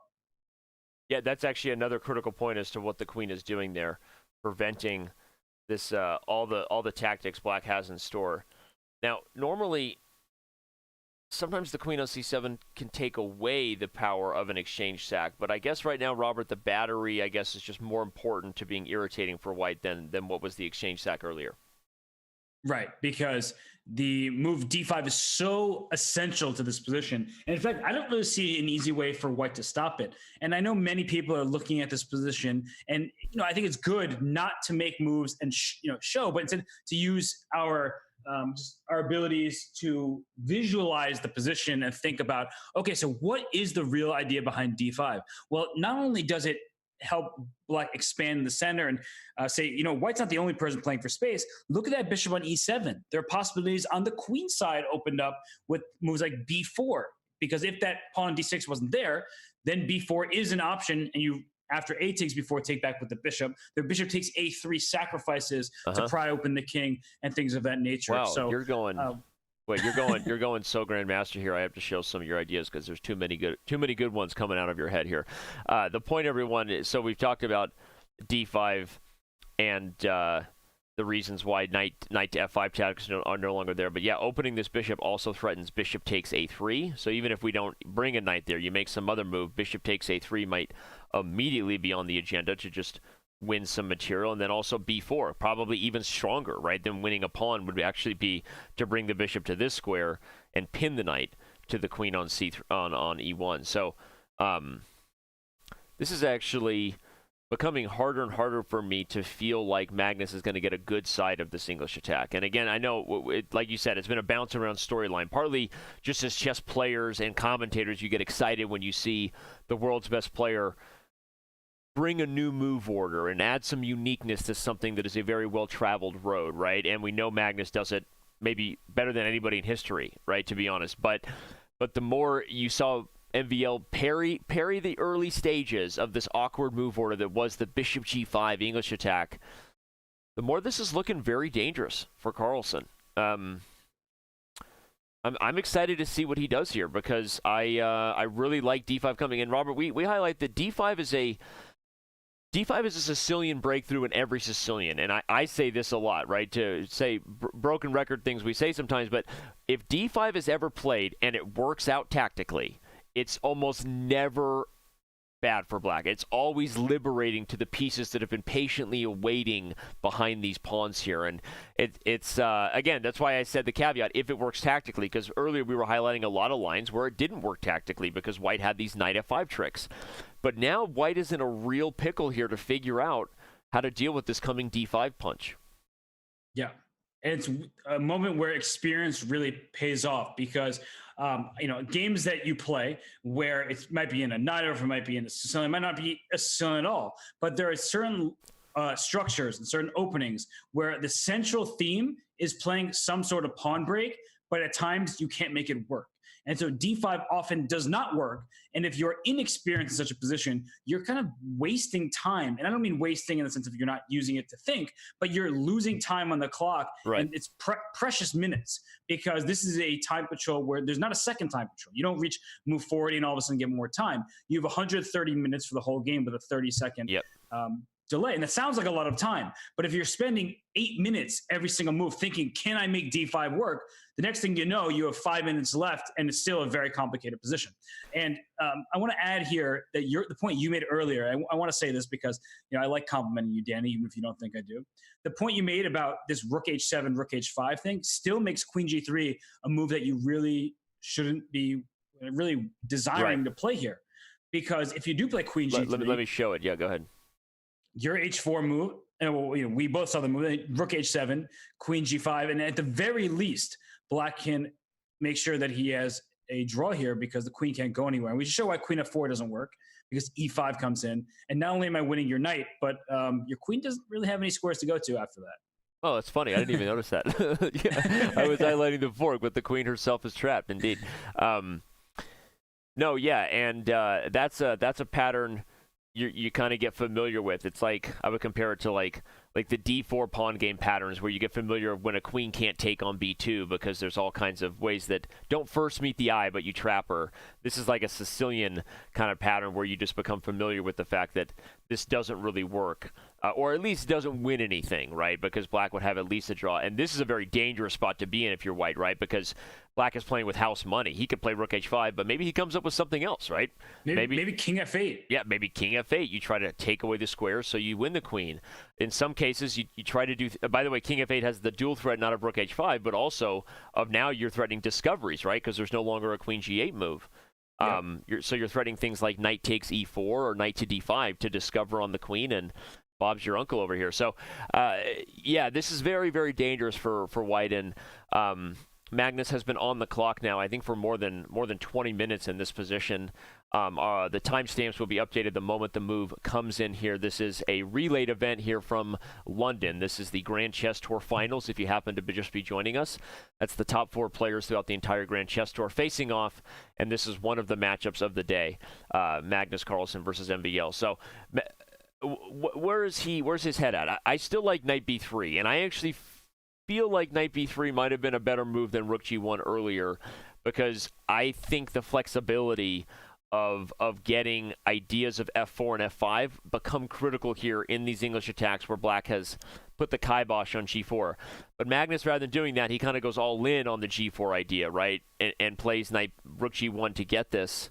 But I think queen c1 was a fantastic move, and I don't know. I'm just excited to see where this goes, because I think we're in for a very double-edged affair all day. Yeah, it's so funny because when you see queen c7, I sort of instinctively want to play queen g3 because you no longer have rook takes c3, right? You pointed this out before. The queen is teaming up with the rook to form a battery along the c file, but because the queen comes first, there are no sacrifices on the c3 square. Right. As they're pointing out, queen g3 doesn't work. Now, honestly, and maybe it's because of my inexperience in open Sicilians, I am so nervous about this move d5 that for white, I might consider the move bishop to g5, saying, all right, now d5 is not happening with this problems on the dark squares and the diagonal, that you might be opening things up in a way that with your king on the center, that's going to be a problem. So after things like this d5, can get... I mean, maybe it's possible, honestly. Well, maybe it still isn't. No, because you take with tempo, I think, and you take here, and then I take here. Okay, and how does this play out with the king? Well, I don't know that it wins for white or anything, but I think this would be an advantageous transition here. I think, because I never hung c2. I mean, I think there's natural moves here, including, queen b4. You can sometimes transition to like f4 and g3 and play like kind of you're preparing for an endgame. Maybe there's tactics here with knight f5. I don't know.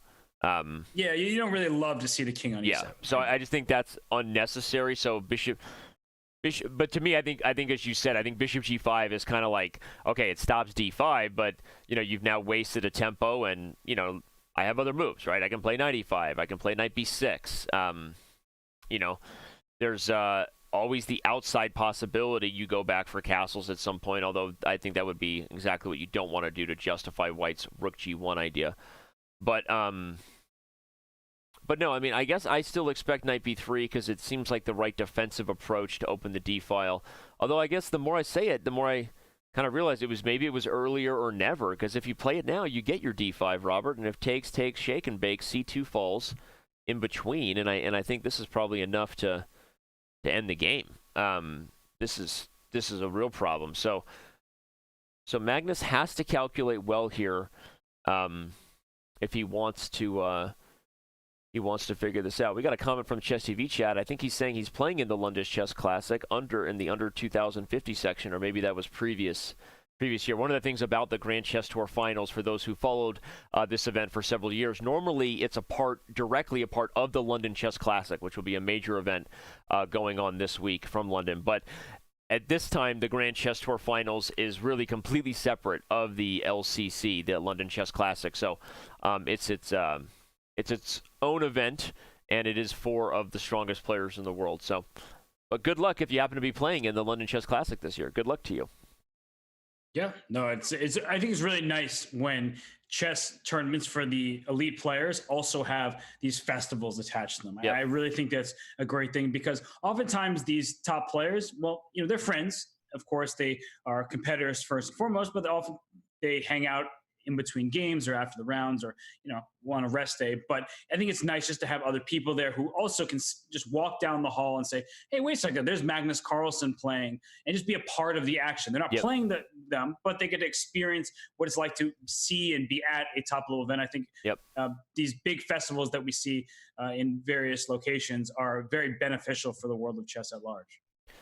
Agree totally. And I think that G3 is a move that I don't want to say is a concession, but it's definitely an acknowledgement that he can't really stop D5, so he's just going to hope to contain it, right? And again, notice he took 30 minutes plus on that move, roughly, right around 30 minutes to make that move. And so as you can see with the timers updated, Magnus Carlsen is now down by nearly 20 minutes on the clock at the start of this turn.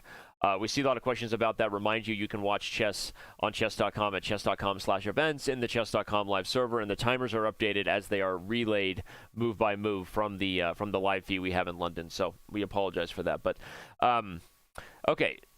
Here's what I think he has in store. Let's analyze this, Robert. I think G3 is played with the idea that now he can meet D5 with a couple of options. One thing to never forget is the counter shot E5.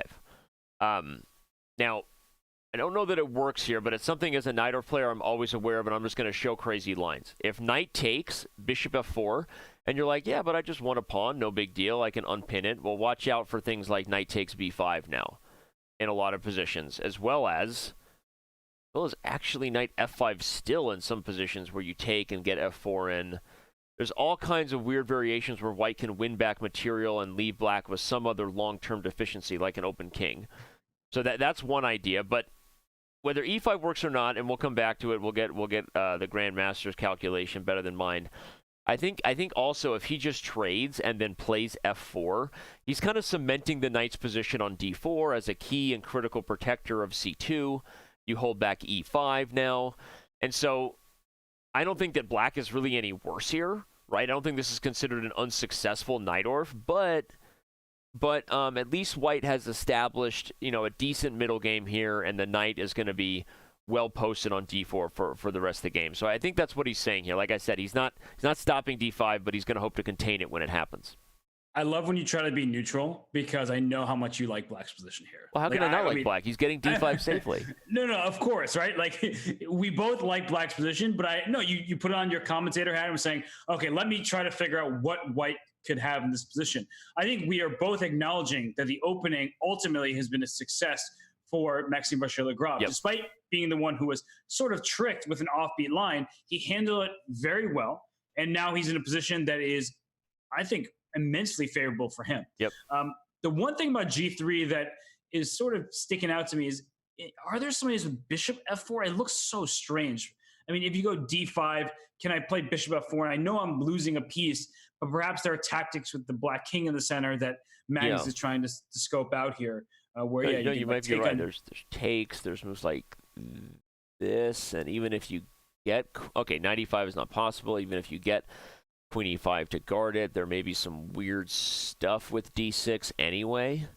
These types of moves are very difficult for black to deal with. Obviously, if you take, you might lose back more than just your material on E7. Taking F5 is mate, everybody, if you're into that.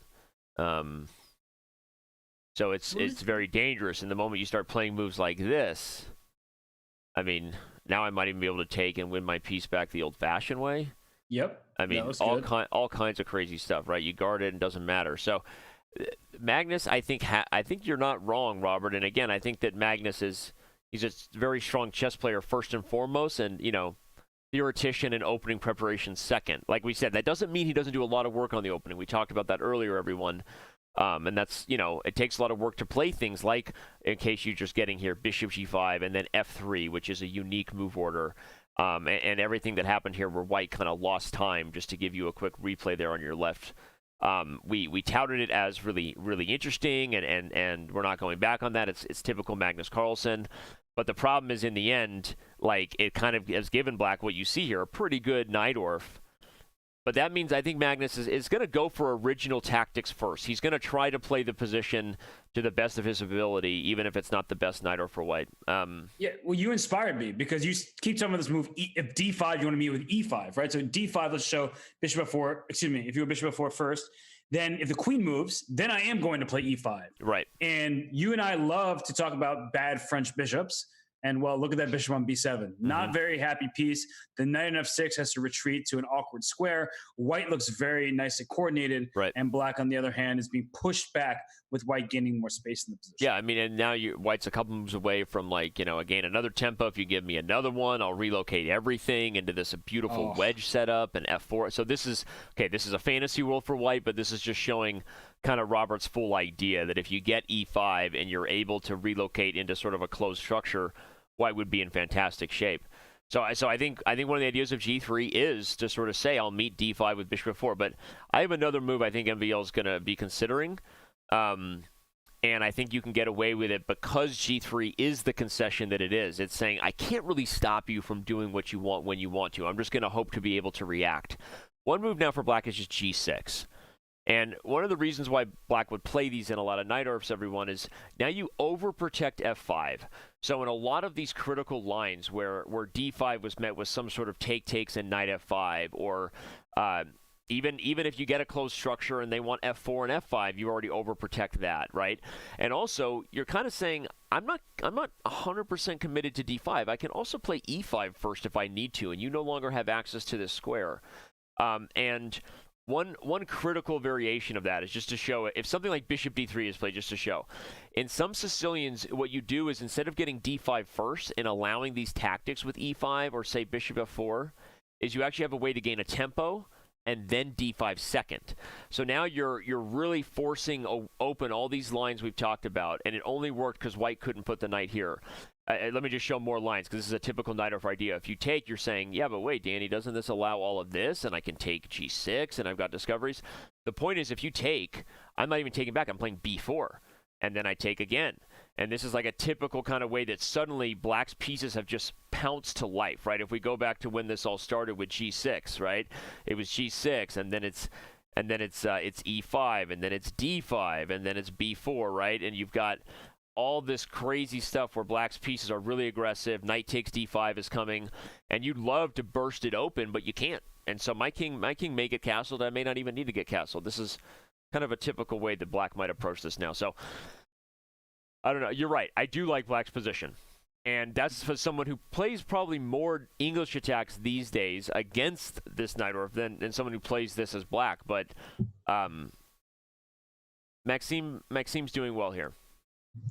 Yeah, and I mean, another thing about this G3 move is not only to help bishop f4, not only to say, okay, I know d5 is coming, but if Black is slow, bishop h3 is definitely an idea, because it's pawn e6, I might sacrifice a piece for that pawn and gain, well, maybe not just 2 pawns for my piece, but perhaps even more material than that, and an attack to boot. So I like that. Bishop h3 is a new idea that's coming to mind because you push this pawn to g3.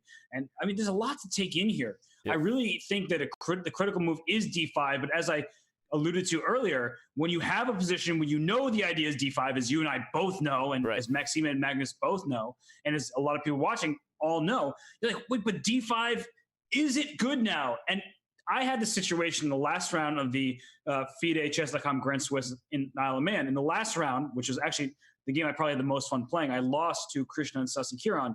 And I kept thinking, do I play this move c6 to c5? I mean, I was thinking about the move, every single move for like 10 straight moves.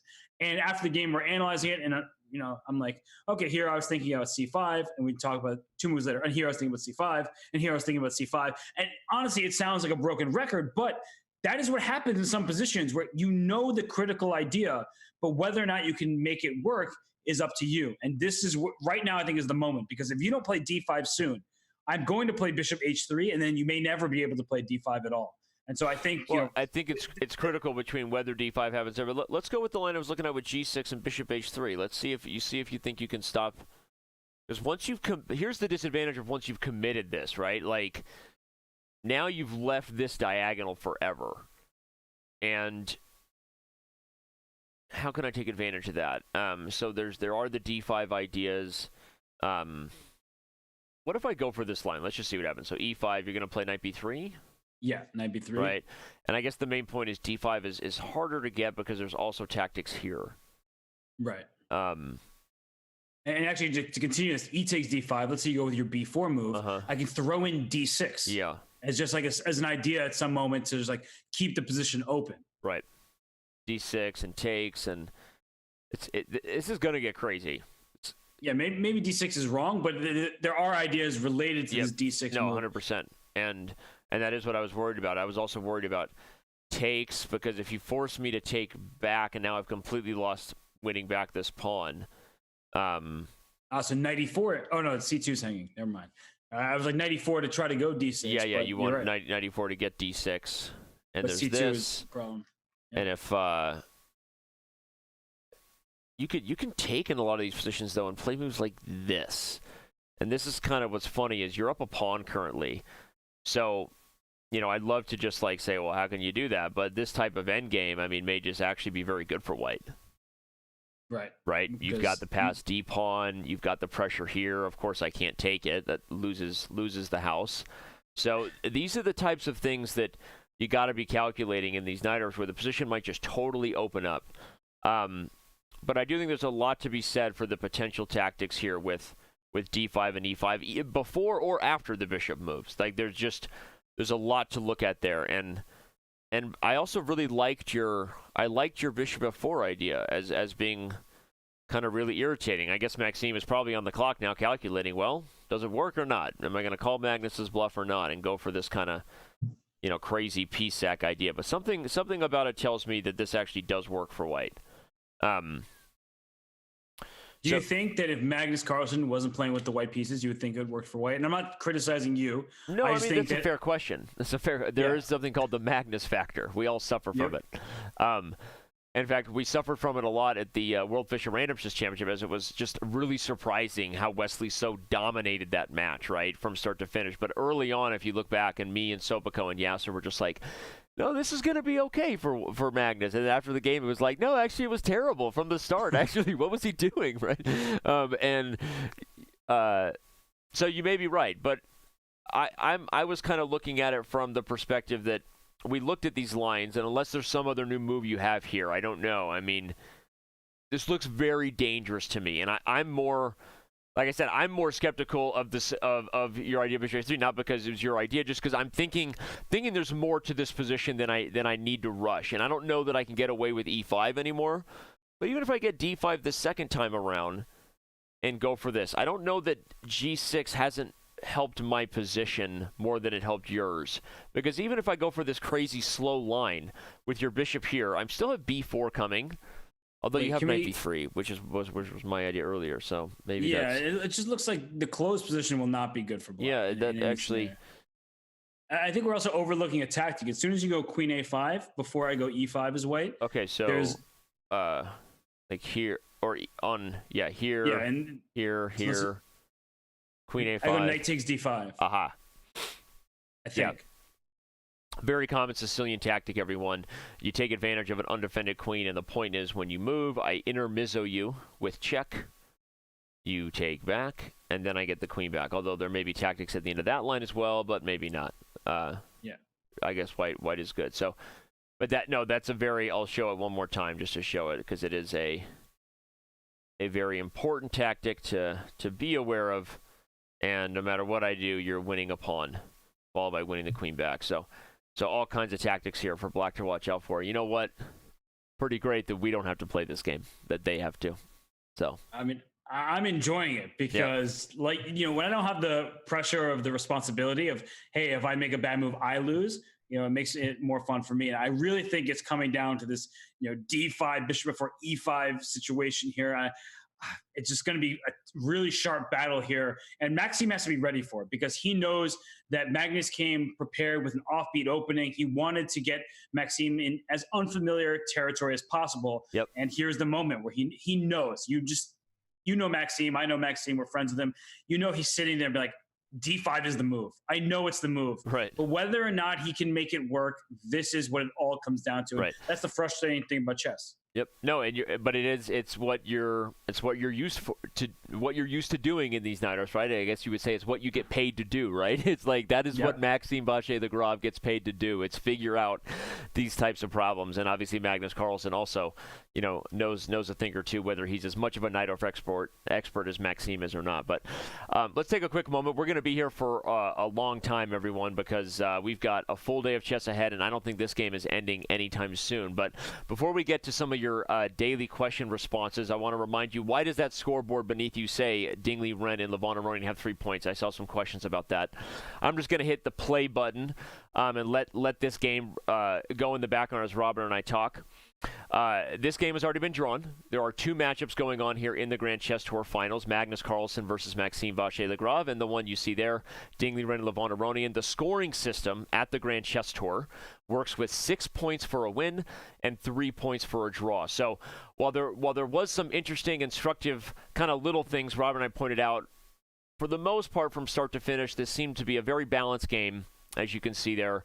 And Robert, any advantage either way as we let this one finish up? It's playing itself. A victory for Dingley Ren to get that draw with Black in the first game? Yeah, for sure. And I think the biggest victory, if we take victories in the small things, is that he didn't have to suffer. It looked like White had a good position, but he didn't spend hours and hours defending a tough endgame. He was able to force Levon Aronian into making a draw very early, which saves him time, which saves him energy, and allows him to go prepare for the White side tomorrow, where, of course, he has the advantage of having the first move.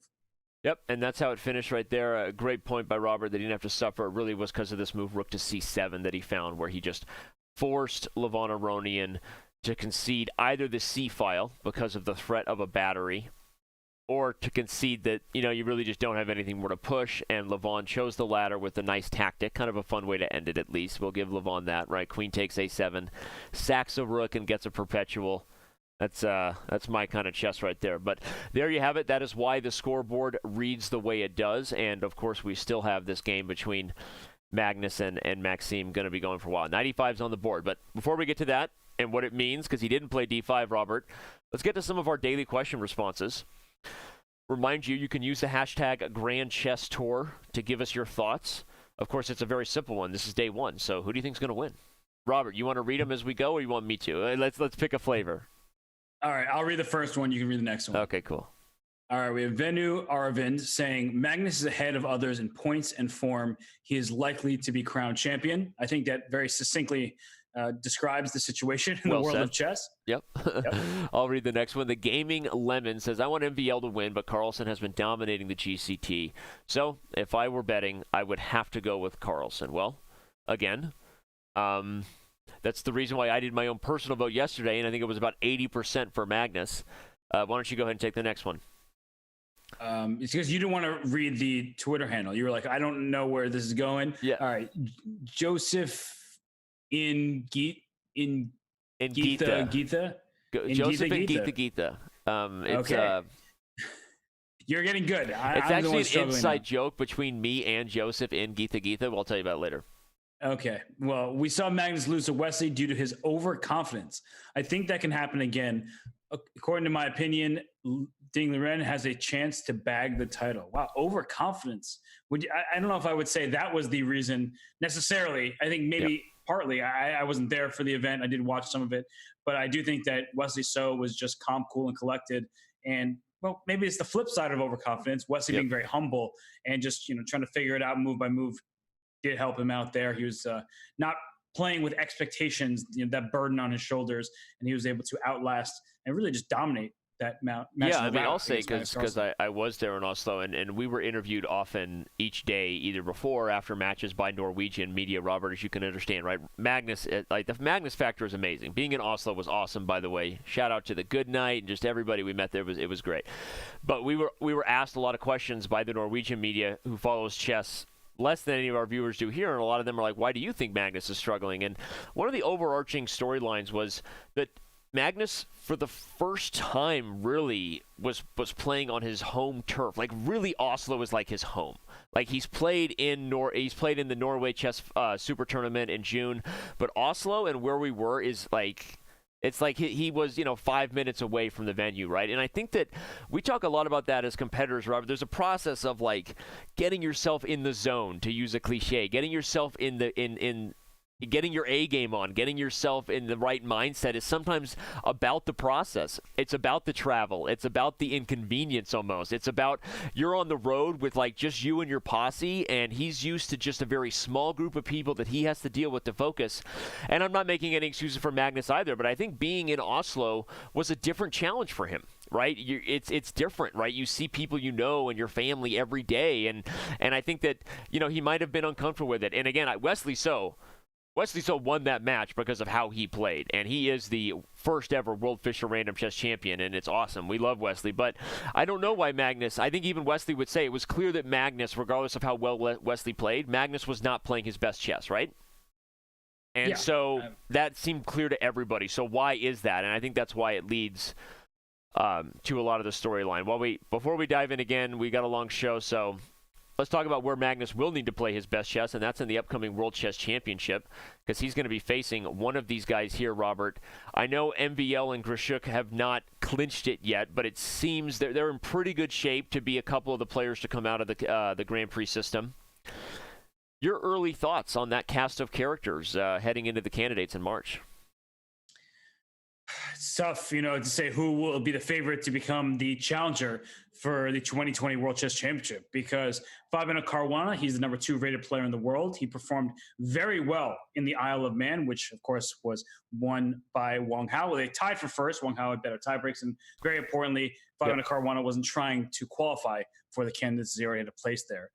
Dingley Ren, I think everyone is excited to see how the Chinese number 1 player, who has been improving his game in recent years, will be able to compete against the likes of Anish Giri, who, has not had the best year.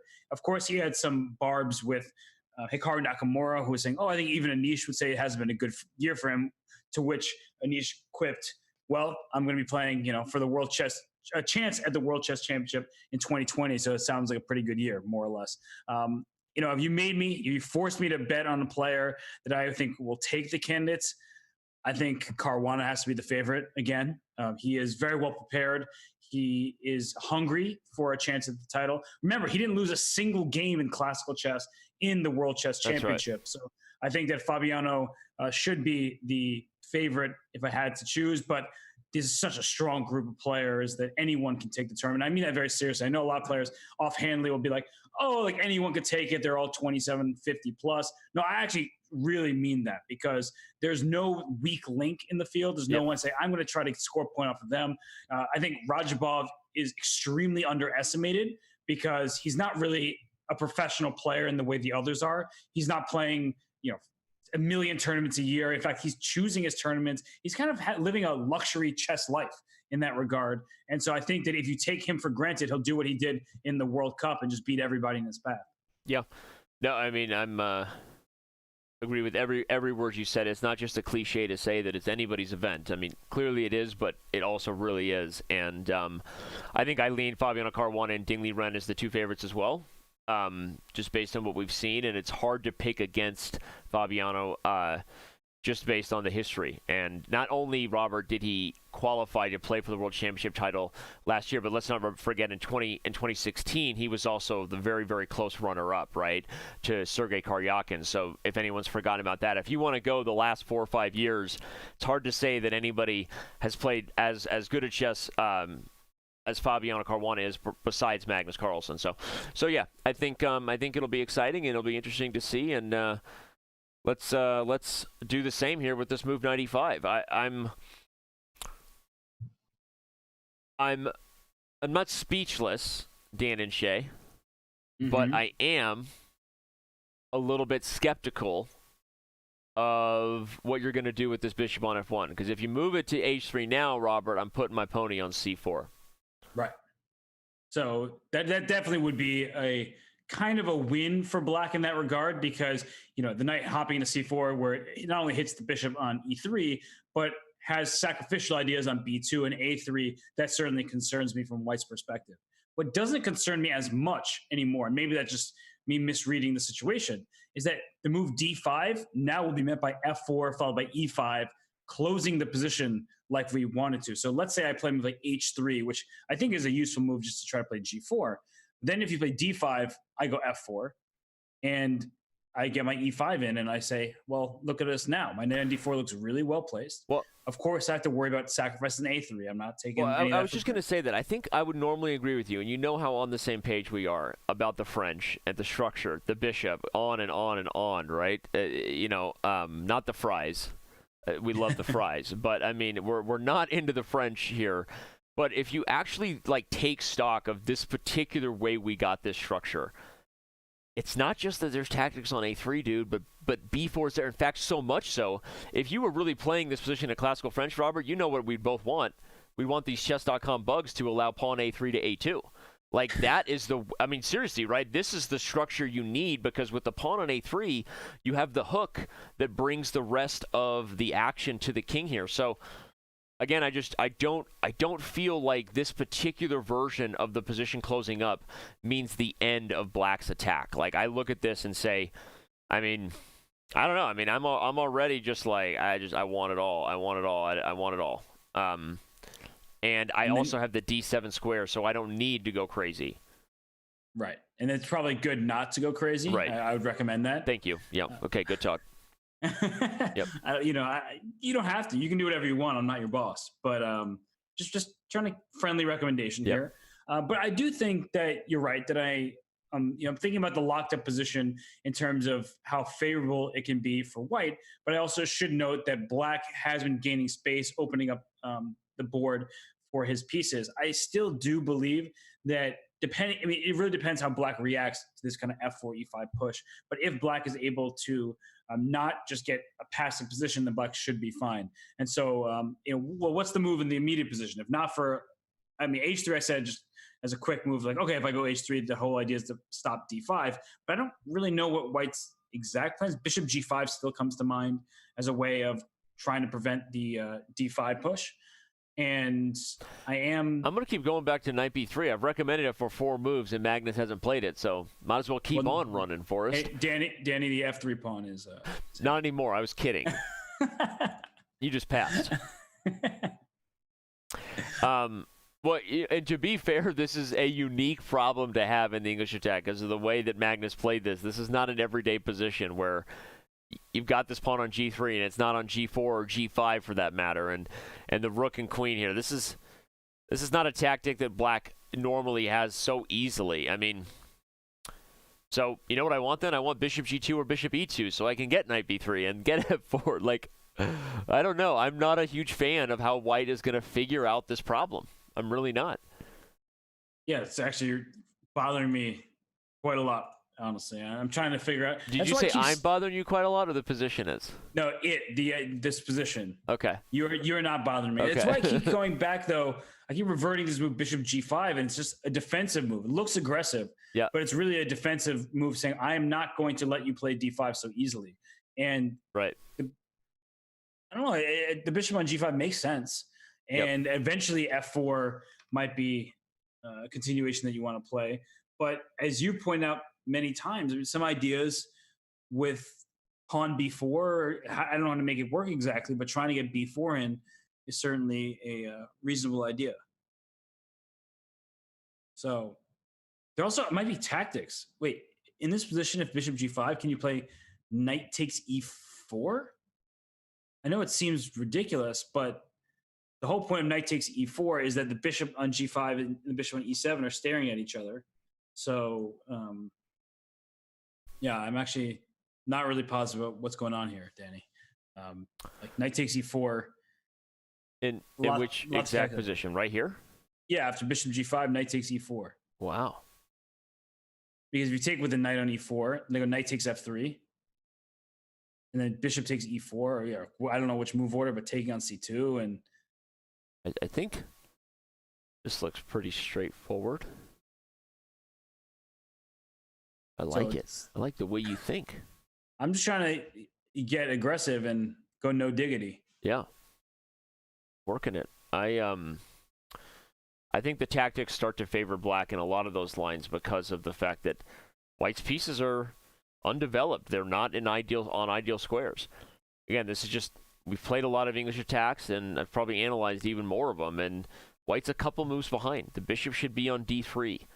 The knight should be on b3, as I've said, and it's just not even possible anymore. This pawn should be on g5, where this knight has to move, and then I can play g6, which, by the way, undermines e6. So this is, and I'm not, painting a picture of gloom and doom here. I mean, I'm sure objectively, if we flipped on the engine, accurate play from here on out for white will be okay, but I'm also pretty confident that black has gotten the better side of this opening, and that in a practical sense, this is going to get harder and harder for white to play. Yeah, I prefer to have the black side of this as well. I'm really relying on bishop g5 as the way to keep the position acceptable for white, and just to make sure that d5. I can say d5 a million times. Probably have already said d5 a million times. But if you haven't heard, d5 is the move I'm concerned about from white's perspective. So bishop g5 is just a move to try as best as I can to stop d5. And there are going to be tactical elements that Magnus will have to figure out. But I do think bishop g5 is the idea that he needs to rely on to prevent that push in the center. Agreed totally. As we wait for Magnus to figure this out, let's bring up our current leaderboard here for the Grand Chess Tour Finals. As we said, the other game that was in action has already come to a completion. They drew, which is why they earned 3 points apiece. And Rob and I are going to continue to dive in. We've got many hours of chess ahead, so don't go anywhere. We're going to take a very, very quick break. When we come back, more Najdorf English attack between Magnus Carlsen and Maxime Vachier-Lagrave.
A premium membership at Chess.com will help you improve your game with full access to a powerful set of learning tools.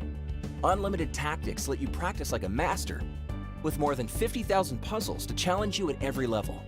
Our library of interactive chess lessons, created by master coaches, will enhance every aspect of your game. And after each game you play, the computer analysis feature will give you feedback on every move you played, turning every game into a chance to learn. And that's not all. Premium benefits also include unlimited tournaments, video lessons, the Opening Explorer, and much, much more. Upgrade now to take your game to the next level.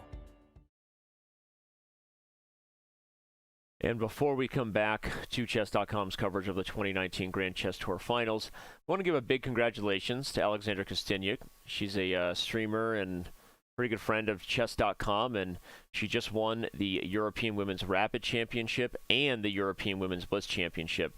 That's not an easy thing to do, Robert. No, there are many, many title players in the field. So congratulations to Alexandra. She is a phenomenally talented player. She has been on the Russian women's team for so many years now. She's been a staple, a mainstay of the elite tournaments. And I believe she'll be competing soon in the second leg, in the second Women's Grand Prix event that will be held in Monaco. Yeah, I was just going to say, and that's a nice segue to what we're going to talk about here, because Robert, you and I, we talk about the Grand Chess Tour. That's what we're covering here, but also the big event this year has been the FIDE Grand Prix. It's leading to who will qualify for the candidates and compete for the World Championship title. But that's also going on the women's side of things, and Alexandra Kosteniuk, as you said, she will be in Monaco, competing in the second leg of the Grand Prix. And it's nice to see. It feels like the women's Grand Prix cycle to also help determine ultimately the right challenger for the throne in women's chess. It seems to also be getting some clarification, and I think it's actually helping everybody understand and really get behind watching top women's chess and really helping us clarify who will be the best women player. I think there was, like the FIDE Grand Prix before it, there were also a lot of confusion in terms of how the system worked, right? And that feels to be getting better. Would you say that's true? Yeah, the one thing I will say, determining who is the best women's player, that is Yifan. She's not competing, but that's a personal choice. We already know that. That has nothing to do with the system. I do like the transparency, the clear format where it's not this convoluted, like, oh, we have the knockout tournament, which we'll consider the championship. Then we'll have a match, and we'll consider that the championship. And so it feels like it's much more in sync. And the event seemed lovely. The first one in Skolkovo, and now this one in Monaco. Yep.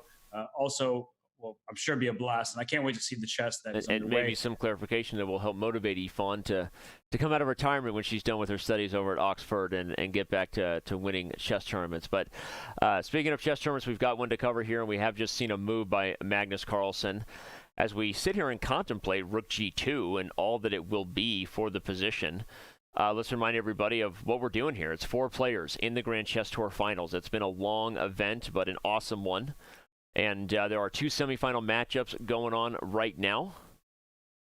2 classical games will be played. This is day 1, 2 rapid, and then 4 blitz games, assuming no one has won their match by the time blitz arrives. And as we say, we're competing for the different prizes. First place is taking on 4th place, and so on and so forth. But we still have about 6,500 people watching us across multiple platforms, wherever you're tuning in from. Thanks for being here. No matter what your choice is. The classical time control we've been talking about, Robert, is 130 minutes with a 30-second delay. A lot of people have asked, what is the time control when they get here, because it's confusing. But your thoughts on the delay? Well, I'm definitely more of an increment fan than a delay fan, but I do think that it adds another layer, because you can't just build back time. And the point of increment is, right, every move you make, usually it's 30-second increment.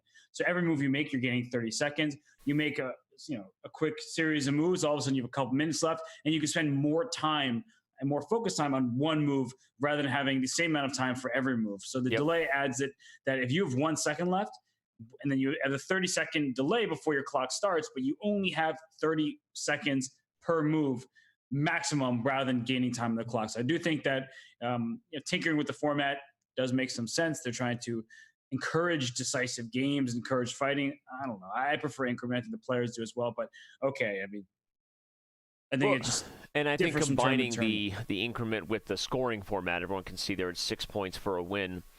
at least in classical, then 4 points and 2 points down to the blitz. But yeah, I think you're right. I think the delay is designed to create that drama you just outlined. When you get down to time pressure, the delay is not as useful as increment, right? And it's going to lead to some exciting moments, which sometimes in chess, exciting moments mean questionable decisions, right? Because you hate to say it that way, but it's because when these guys have all the time in the world, it's pretty darn close to perfect. So this move Rook G2 now played. I'm not sure that this is perfect. I see some people saying, okay, this is brilliant. This is why he's world champion. I'll say this is a necessary move because he's in a worse position, and he's trying to defend the C2 pawn without creating any further problems. Now, obviously, MVL is on the clock here, and you can see the time ticking down live before you there. So, although it's funny, depending on your connection to the server, maybe a different time on the clock. That's actually pretty funny. But we've got about an hour and let's just say 21 minutes. Okay, he's still up about 20 minutes on the clock over Magnus. What are the candidate moves here for Black? Robert, knight on e5, hits f3, but there's no tactics here, although I really wanted to make something work with the bishop. Now that I'm spying the g2 rook, I just don't have it. Knight to c4 is a candidate move. Sorry, go ahead. Well, when we talk about candidate moves, you want to think, why did our opponent just play rook to g2? And rook g2 was played to reinforce the defense of the c2 pawn. But you may say, well, there's knight on d4 protecting that pawn, and there's nothing, attacking the pawn in the moment. But as we keep circling back to this move d5, it's important that if this knight moves from the c3 square, and then the knight on d4 is also kicked out, that there's another defender protecting this pawn on c2. Seems like a bit of a long story, but it does retain relevance here. And I don't know. I think that d5, as I've said a million times, I can only say d5 so many times, Danny, before I get tired. And I am getting a little bit tired of saying, hey, Danny, we should think about d5 here. Yeah. But that's the main move that's coming to my mind is d5. But I do think it's very complicated here because bishop f4 now pins that knight on e5. And there are a lot of tactical elements to consider in a position where Black King is in the center. Let's look at it, I guess. You want it. I know you said you're getting tired of it, but let's be honest. You're a robot. No one believes you anyway. Let's go for d5. Okay, so two ways to respond to this. We've been calculating it all day, people. There's you have no choice, and I'm going to take positionally, strategically. If you can't take this and then deliver something tactical, things we've looked at, like knight f5, then really you should never take it as white, because all you're doing is liberating Black's pieces and bringing them here. Even though you do have knight f5 now because you've defended c2, you are hanging f3 here. So I'm not sure that white has really put himself in a position to actually have knight f5. So on that point, the second way to deal with d5, as Robert has said, right, not the take way, because if you can't do anything brute force, you shouldn't take it. It's the f4 way and try to close things up. This is the other way that we've suggested. I'm still of the belief that even in this line, okay, I'm not sure what I want now, because I could play knight g4 now because he didn't play your h3. But even if I just go knight d7, and you have closed things up, and you have put the rook on a defensive square, if I was ranking who's ahead in the race, Black has b4, Black has the queen and rook ready, Black has tactics, there's already an immediate threat of knight takes a3, and yes, you have f5, but with that e5 falls, there's a lot of consequences to f5. So I would rank white as still being behind in the race. OMG, he castled. Okay, now I get why he castled, and it's actually fairly straightforward. And I regret that I didn't see it a moment ago. So if he played d5 instead of castling, he was clearly concerned that after the trades on d5, the bishop lands on d5. It looks very promising for Black at the end of this, but bishop f4 is very straightforward and says your knight is pinned on e5. So if d5... You just keep chopping on d5 until the bishop lands there. You just have this. Okay, so that is the tactical consequence problem. And the rook on g2 is extremely important here because it protects c2, so I can move my knight away and wreak havoc in the position. And for example, bishop f6 runs into rook e2. So my rook is actually doing wonders here, not only controlling c2, but also helping me put another attacker on the piece on e5. And if you made a different move than bishop f6, I mean, f6 just looks really ugly. Okay. I have a hard time getting behind that move. But what else can you really play when your knight is pinned? Bishop d6 as well, but then there's bishop takes b5 check, I think. Right. Okay, so there's no d5, but castles now. Interesting. And I guess from the practical perspective, castles is kind of well-timed because white has sort of officially given up on the attack, I guess, with having to play moves like rook g2, right? So you're kind of saying, well, let me get out of dodge, connect my rooks, which can only be good, and get back to busting things open for the attack once I'm no longer worried about my king being an issue on e8. Yep. And it's exactly like how I described my game against Krishnan Sasikiran. Every single move, you're thinking about that break. And, well, good restraint by Maxime Vachier-Lagrave, understanding, okay, yeah, can't do it yet. There are consequences here that I'm going to regret. So let me just be calm, let me castle my king. And as you pointed out, Danny, that with this move rook to g2, it's like, well, it's going to be an awkward attack if you're able to even kind of make an attack to begin with. And so black's king is safe. The rooks are connected. Yep. Now the rook can come to d8 to help reinforce d5 if really necessary. And very importantly, there's just no king in the center, just vulnerable to a potential counterattack. So now what can white do then? Because it looks tough to keep finding useful moves here. I mean, you still can't retreat the knight, right? This knight is imprisoned to the f3 pawn. Right. Yeah, I mean... you can't move the knight. If you move the bishop, I guess depends on where, right? If you go to e2, that defeats the purpose of the rook being on g2, even if it guards f3. So I'm struggling to think of... I'm coming back to this bishop g5. I mean, I've said it so many times as well. Because h3. h3 is played. I keep coming back to that bishop g5 idea as like a By the way, aggressive move. Apparently h3 is played. Sounds like Siri. Oh, I did hear that. You heard that again? What that was. I have no idea why. Because you said okay h3, and so probably thought I said okay Siri. h3. Okay, LOL. I'm gonna turn off that Siri later. So Danny, guess what move black should? There it is. It finally happened. I was about to say, guess what move black should consider, and finally, Maxime plays d5. But now one of the downsides of this for black is that with this f4 e5 situation, right, your king is on g8, which means that there is some potential attack for white. Yep. Well, I mean, so h3 was kind of dual purpose, right? It overprotects g4 from maybe knight entry so that you can play f4. But it also prepares g4, right? So white can get usefulness out of opening this rook and maybe attacking the king over here. I think... Okay, how do you deal with d5 now? The main reason it was an issue before was because of your takes, and then bishop f4 idea. So what's changed here?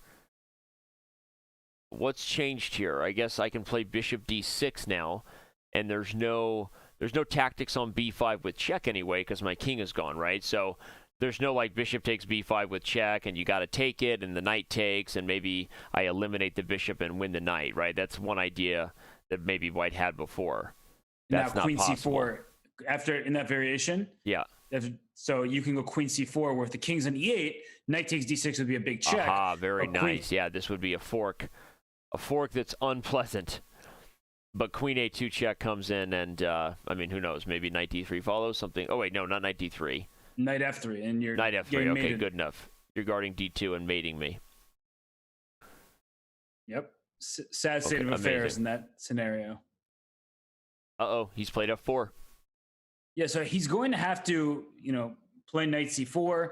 White is going to push forward with e5, and after that, then black probably gonna go knight e4. I feel like you have to play more aggressively as black. You can't just like sit back and play this knight d7 because your king is castled now. There it feels like g4 comes in quickly and f5 ideas. So instead of now here, if you take on c4, these kind of positions.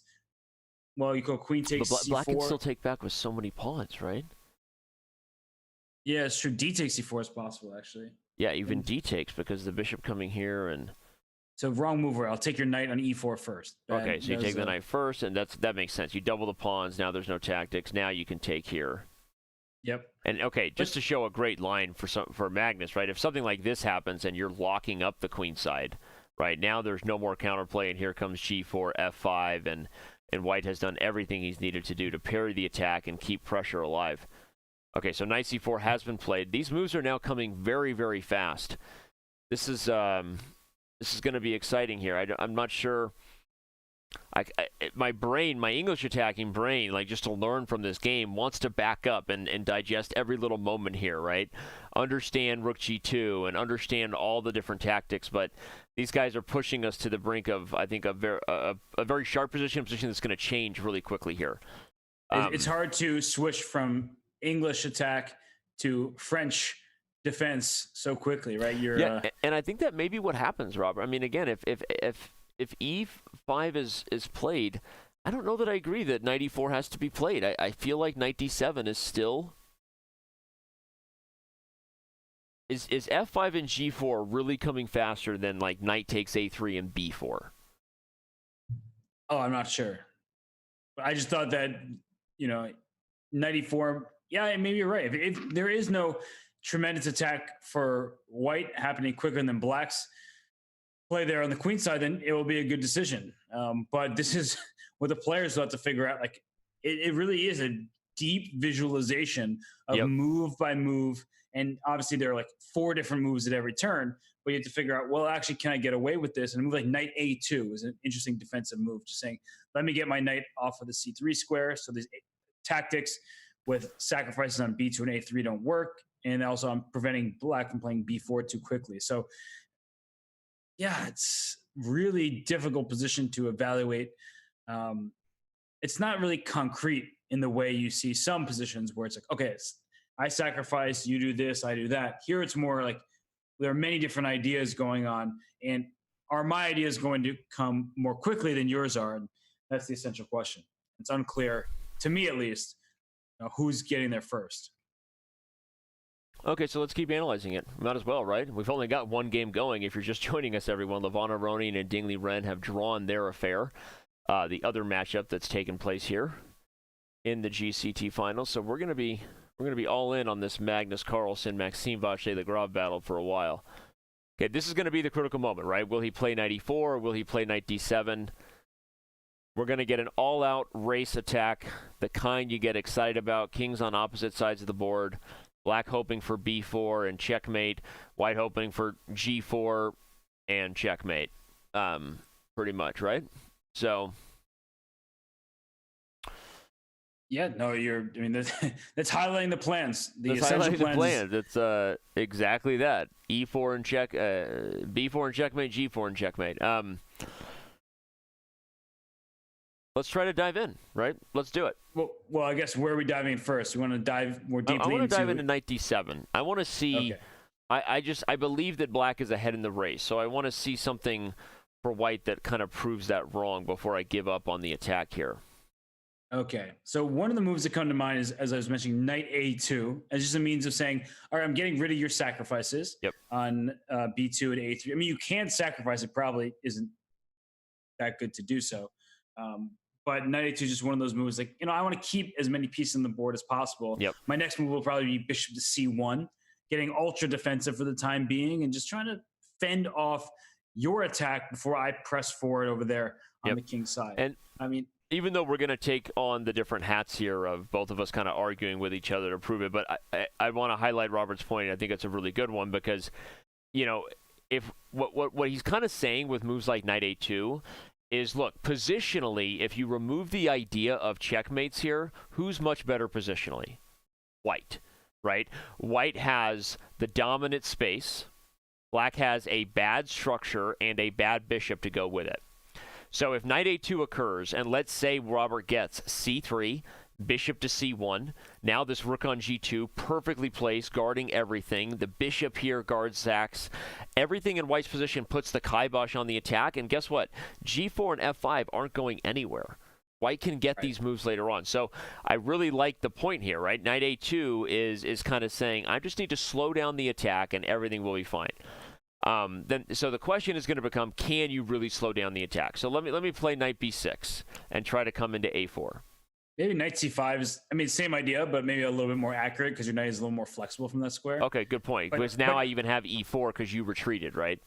Right. And I'm just using your idea and just trying to fine tune it to see if it works. But yeah, I guess bishop c1 is the move I'd play after knight c5, just to, get my defense on, just to protect everything.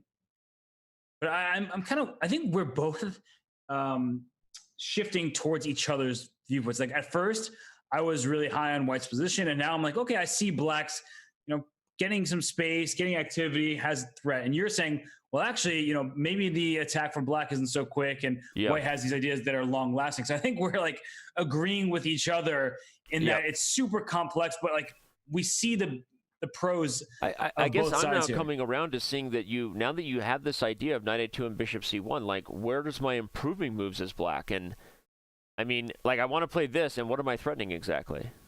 Or I want to play a5 to get b4, but I think you can just take the pawn and live to talk about it. Like, although actually that's kind of surprisingly irritating, right? Because if you move the knight, I take a3 with check. And if you take here, you start to open up things, and that's probably not good. So maybe actually a5 is kind of a secret trump card here that black can get away with, because if b5 is not capturable, then my point, everybody, is even c3 might not stop b4. Like eventually I'm gonna get b4, and that's gonna open up things. So it is very unbalanced. Oh, and wow, Maxime decides he's gonna take the dark square bishop first. Which means he's going for knight e4. Yeah, which means he doesn't. Which means he kind of believes you, or the theory I was coming around to, that he doesn't think ultimately he had enough. So I don't want to say this is settling everyone, but this transition means he's saying, look, I know I'm positionally worse, and I no longer believe that I can checkmate Carlsen. So I'm going to try to open up and change the structure to get the two bishops, a different type of advantage. Okay, but positionally, who was that better for? I mean, assuming Carlsen takes. Isn't this kind of a good knight on d4? I don't know. It looks pretty good. Also, isn't that pawn e4 going to be lost in a few moves? So take on e4 seems more or less forced for white. And can I get away with some kind of rook move and then bishop g2 and just like rook e2, bishop what g2? I want is, I mean, I'll just make 3 moves just to show it. I want c3, I want rook d2, and no matter what you do, I want this. And all of a sudden, everything Magnus has done, as typical Magnus, just seems perfectly, brilliantly organized, right? C3 looks a little vulnerable though, because queen c4 now, and okay. So I mean, I agree with you though. Like if you can, I think c3 is not necessary quite yet, but it is the move that ultimately you want to play, especially. I guess because I was still more worried about b4 than I should have been. I don't know.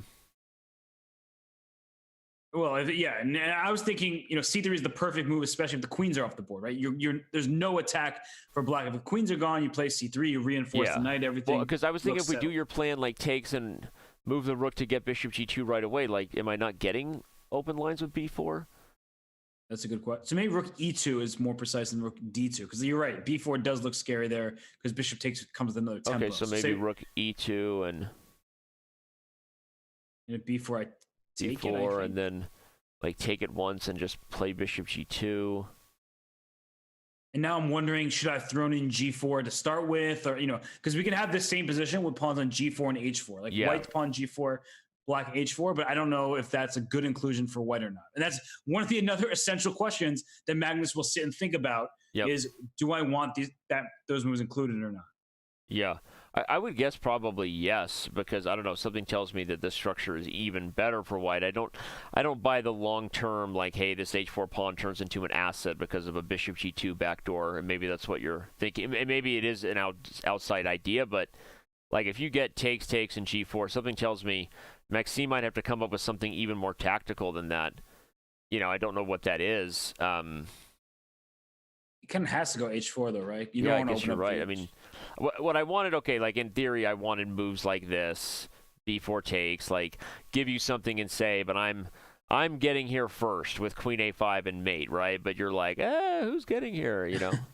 Yeah, queen g3 even. I mean, Right. just But just even gonna, so, by the way, this is just, I don't know. You know me. Hey, you know I got mate on the brain. Okay, come Yeah. on, just humor me, right? I'm going for the nuttiness because I'm like, well, right. And if you go here, I go here, right? And if I'm threatening queen a2 and queen a1, and if you play knight b3, well, that probably stops my whole plan. LOL. Actually, maybe not. Right? You get. Anyway, I don't. The I don't queen know, of Robert. a5 That's was why I'm hanging not there. playing. It's why I'm watching. That was awesome. I was enjoying you just trying to checkmate. And I would say I was checkmating myself. exactly, right? You were just going full steam ahead saying, I'm going to go for a checkmate. But it's, this is curious to me that Magnus thinking now. And I think he's really thinking about the move after this because I cannot see him making any move besides knight takes e4. Maybe he'll play knight a2, but I mean, that looks odd to me. It's hard to walk away from someone like in your house who's just like eating lunch. You ever had that? I have a neighbor like that who just comes in and starts eating. And I'm like, did you invite Paul here, honey? She's like, no, I thought you did. And he's just like eating lunch in the kitchen. But what's he eating, though? That's an important Whatever the question. leftovers are. Right now Okay, it's turkey well, and mashed potatoes. He's being fed very well. Yeah. But the point is, if someone walks into your house and they're just eating lunch in the middle of your kitchen, you don't just walk away from that type of nightmare. You deal with it. Unless you're me, you run away from everything. But no, jokes aside, but I know you think I'm crazy, but I think that this is the way you have to try to play this position. This b4 kind of stuff is what you have to do because I feel like the moment this becomes the positional closed affair is the moment we get Magnus just grinding it out. I don't know. So I think we got to try to make checkmate work. And I think this makes checkmate work for white, though. That's the problem. okay, so just checkmate me for my own shoots and gooks. Okay, G takes h5. Okay. Queen g3. Oh darn it! You would just change one simple move order and I'm busted. Okay, I'll go here. Oh, actually, I didn't even consider that move. So do I go c4? Yeah, c4 looks pretty good. Yeah, c4 looks good. I'm still excited about bringing the pain on the sack train, but it's not there really. Man, oh man. I'm sorry to make you sad, Danny. This rook on g2. So good. Dirty dog. It's just perfectly situated. You okay, Danny? You want to talk about it? No, I mean, no, this is great. By the way, everyone, the point, okay, bishop can't move, knight e6. I mean, taking probably runs into a million problems, including just takes, and it's mate. So there's just nothing to do. And okay, so that means you're right. I mean, I've said that a few times in life in our relationship. Don't worry. Robert was right. I have to play h4. So let me go back to h4, but I've also proven a few things here. I've proven the idea of b4 and bishop d5 is real, right? There are some potential mating attack here chances for black still. Right. So now that I've played h4, the question is how do you want to play, right? Because if you don't like b4, are you going to commit c3 early? Nope. I'm going to play rook e2. Okay, and we'll go for it. I'll take on b4. I think I might even go here. Okay. Whatever. I'll go bishop g2. I know what you're thinking, and I don't like it. Because I don't know what I'm thinking, but... Oh, I know what you're thinking. I set up camp in your head years ago, buddy. Did you set up the tent properly, though? Yeah, That's a very always. important I'm an instructions kind of guy. Good. But it looks like that e4 pawn's falling, and not only that, if I can trade those light score bishops, my king doesn't feel too unsafe. At least not for the time being. Yeah, so by the way, the reason I stopped everybody, he's too fast. I go for this line, but you get rid of the bishop and I've got nothing. Okay, so this is our problem. I mean, again, we're sitting here trying to justify what is the counterplay then? So what do you think Maxim's idea is? Because from my perspective, again, if this slows down and there isn't something concretely creating attacking chances, then all I've done is given myself a positional nightmare on e4. with this move knight e4? Honestly, it's possible that you're right. You should give up the pawn. And like, I actually think that your intuition is correct here. And I don't say that very often. So like knight takes e4. Like, if we go down this line just one more time, I think we both pause at this moment. So h4, rook e2, b4, like this whole variation with bishop takes bishop g2. But like when I sit and think about it, you can give up this e4 pawn because yes, it's a pawn in the long term. That's going to be bad news for black. But in the immediate situation here, that the attack is more important than a pawn endgame that may or may not happen. So I don't know, some kind of move. I want to say like rook. I'm trying to figure it out because I want to like rook d8, rook f to d8. So you're kind of saying like, look, yeah, we're going to lose this pawn, but in the end, a queen b6 or something, and just like go. Yeah, you go just for bishop c3. So you're Jamie Foxing your compensation. It's a slow jam. Exactly. You've got the rooks on the right squares. It's hard for me to untie that. I actually, by the way, this bishop on b4 is like a thorn, right? Yep. Because you want to play rook e1 to guard the rook so you can move the knight, but that doesn't work. You want to play rook d2 to guard the knight so you can move it, and that doesn't work. You'd like to play... You can't move this rook because the d4 knight hangs. You can't play c3 because I take it. Yep. So, honestly, in that kind of line... This is kind of what we're anticipating, everyone. Black is maybe playing with some... This was a nice move, by the way. Queen b6. Subtly very, very strong. By the way, bishop c3 is a legit threat, like in the position. Yeah, devastating threat. Because the pawn on b2 is pinned. Yep. And rook c4 to add another pin on that knight on d4. I mean, the knight d4 is a problem piece. Yeah. Wow. I came up with this because I decided, instead of just arguing with you, which that's always my first instinct, I was like, you know what? So you did what my therapist told me to do with my wife. Instead of just arguing, try to see it from the other person's perspective.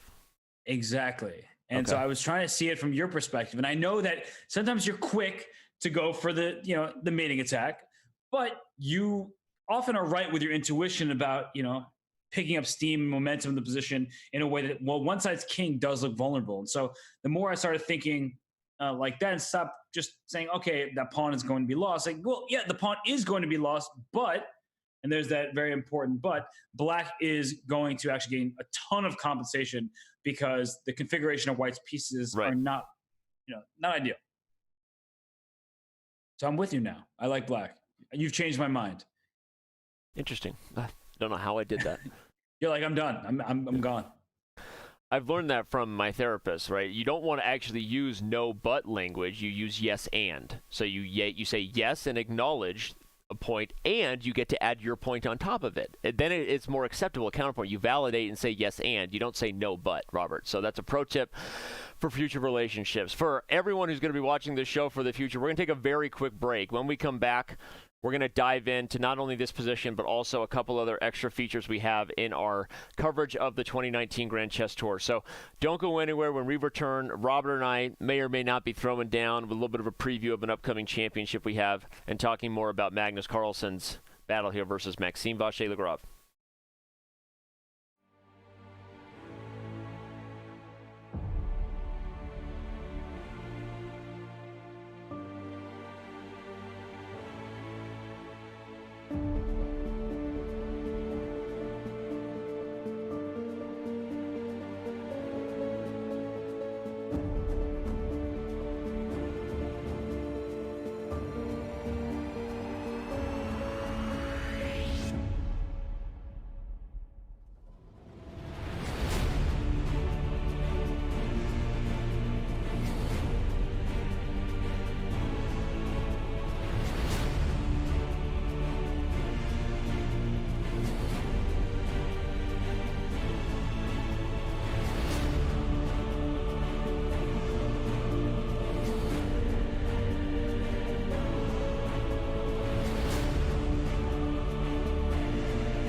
And as we continue our coverage here of the 2019 Grand Chess Tour Finals, we take a quick break to remind you that the first ever Puzzle Battles World Championship is coming up here in the first week of January.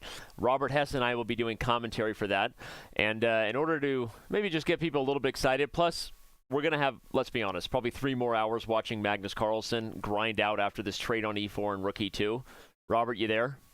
I'm here. Before we dive into the commentator's thug life, watching Magnus Carlsen grind out an endgame, let's show everybody our new direct challenge feature. Did you know that you can now direct challenge a friend on Puzzle Battles? I didn't know that until you told me about it like a minute before we went back live. So you go into play and go to Puzzle Battle, and you click on challenge, and now you can direct challenge a friend. So let me find you, buddy. Did you know you're my friend on Chess.com? I did. And in real life. We should. It's Chess.com official. Okay, I'm sending you a challenge. All right, guys, I'm going to try to keep up with Robert here in a Puzzle Battles. I'm not going to accept until you let me know when you're ready, because I don't want to, because you were talking, you're talking to the audience. I didn't want to start. First of all, thank you. That's how I know you're my bestie. All right, thank you. But I'm ready now. We're going to be doing commentary on this at some point, but now we're going to play. Let's do it. Okay, ready, set, go. Okay, here we go. It's e4 coming. Nope, it's just take the queen, baby. Oh, that's too easy. Too easy. Here we go. Whoa, this one's harder. That's right, it's harder. That's right, it's harder. No reason to take with the queen, just mate and bake. Give me that. Ooh. Give it to me, baby. It's getting tricky up in here. Hey, I was born for tricks, silly rabbit. Because you've always been a kid. I know. You always will be. I'll always be a kid in your heart. I think this is the move. Okay, thankfully it was. I did not know if I was going to get that one right. I mean, okay. Do you ever know? I never really know, but sometimes you just know, right? I think you're doing well. I think you're ahead of me by a little half second. Got to be this. Got to be that. Got to be this. Wow, the next one's really easy. You're going to be so happy. Oh, get dirty. Get dirty on F3. My favorite kind. This is where I shake my money maker, Chris. You're Chris Moneymaker, nice. I was like, who's Chris? Oh, I think I get can it just now. trade. I don't want to tell you because I've already solved that problem. Ah, yes. You're the best around. This is one of those weird ones where it was unnecessarily long because... I hate that. There's How so are you many things ahead of me? I'm having one of the best puzzle battles of my life. Because I'm just working on this. You're just working on your knight moves? Well, this one is hard. You're not gonna like this one. No! It was the queen of... Oh, you knew I was gonna get it wrong. Well, actually, I didn't even know what puzzle you're on because I'm ahead of you. But so. you had a feeling that I was gonna get the queen d2. What move? What was the move? I can't... Danny, don't be unprofessional. You can't focus on that now. Don't be a professional? I think you should always be professional. Alexander Onashuk once said to me... Oh, I got it wrong! What'd he say to you? He said, if you're ever not focused on the current move, you're being unprofessional. Well, I'm trying to be focused, but you're really distracting, if I'm being honest. That's a weird one. Lots of weird ones. Wait, got it. Got it. You got it, Komsky? I got it, Komsky. Oh, that was so funny. I appreciate it when you laugh at my not very good jokes. Got it's not gonna work here anymore. All right, well, I'm cruising right now. You're up 3. Darn it, you're I so got it wrong. good. This is dangerous territory for me. Got that one right. That was very important. Oh yeah. Icing it. Let's go. That was pretty close. That was close. And doesn't Ray Robson get 75 in the time we just got? So I played this guy, the Jimis 9-8 guy, who's become a legend. And he, I scored 37 and he had 58. It was just crazy. It was crazy. Anyway, that's going to be what the Puzzle Battle World Chess Championship is all about. It's going to be a mixture of top players, as we said, Hikaru Nakamura, Maxime Vachier-Lagrave, etc., etc., etc. But it's also going to be top puzzle battlers, top puzzle solvers. Not me and Robert. We'll be doing commentary. Robert could probably compete. I don't know. But one of the things we did recently, Robert, I'm sure you saw the Puzzle Rush reset, is because we've been doing so much to add more puzzles to the database, and we've worked pretty hard on the algorithm too, and I'll give a little bit of insight in that without giving too much. Basically, rather than just moving up from easier to hardest, you probably notice now, sometimes you get a hard one and then more easy ones again, right? In order to prevent more memorization and also to get players in different, we call them buckets of rating category, we kind of bounce the experience around a little bit to make it harder to anticipate the type of puzzle you're getting, which from a practical point of view has just slowed down a lot of streaks, which is cool. And we've also just added a ton more puzzles. Like when we first launched Puzzle Rush, Robert, we had like 100 puzzles that were 3,000 plus. We now have like 10,000, right? So it's just like, it's crazy how much more difficult it's going to be. Just like how much it's going to get more difficult here for Magnus when MVL finds Queen C5. There's no way that was the move. Do you think that was the move? It had to be Queen C4, right? Are there mouse slips in over the board chess? I once tried. Did you succeed? No, I'm kidding. All right, so thank you for being with us, everyone. Hopefully you're looking forward to the Puzzle Battle World Championship. But let's back up the last few moves and show you where we left off, because Robert and I spent a lot of time analyzing just how Magnus would approach this. Big surprise, Magnus takes the Robert Hess approach, just as he said. With the one difference being, Robert, he answered your question. He decided it was better to be more direct rather than play G4. Before we answer whether MVL you think is misplaying it on the live board there on your right, answer me this. Do you think Magnus should have played G4? I'm still not certain. I think so. You know, all other things equal, you're right that if the F4 pawn isn't going to be under attack at some point, then G4, H4 inclusion is good for white. But I really want to get to the point of MVL not playing like Danny Rensch, because that's really where I want to take us, after this rookie 2 move. Yeah, we looked, again, if you're just joining us, everyone, Robert and I analyzed this move a lot as whether you want to include this and then pretty much go for what Magnus did. Carlsen decides rookie 2 and a direct assault of the E4 pawn is best.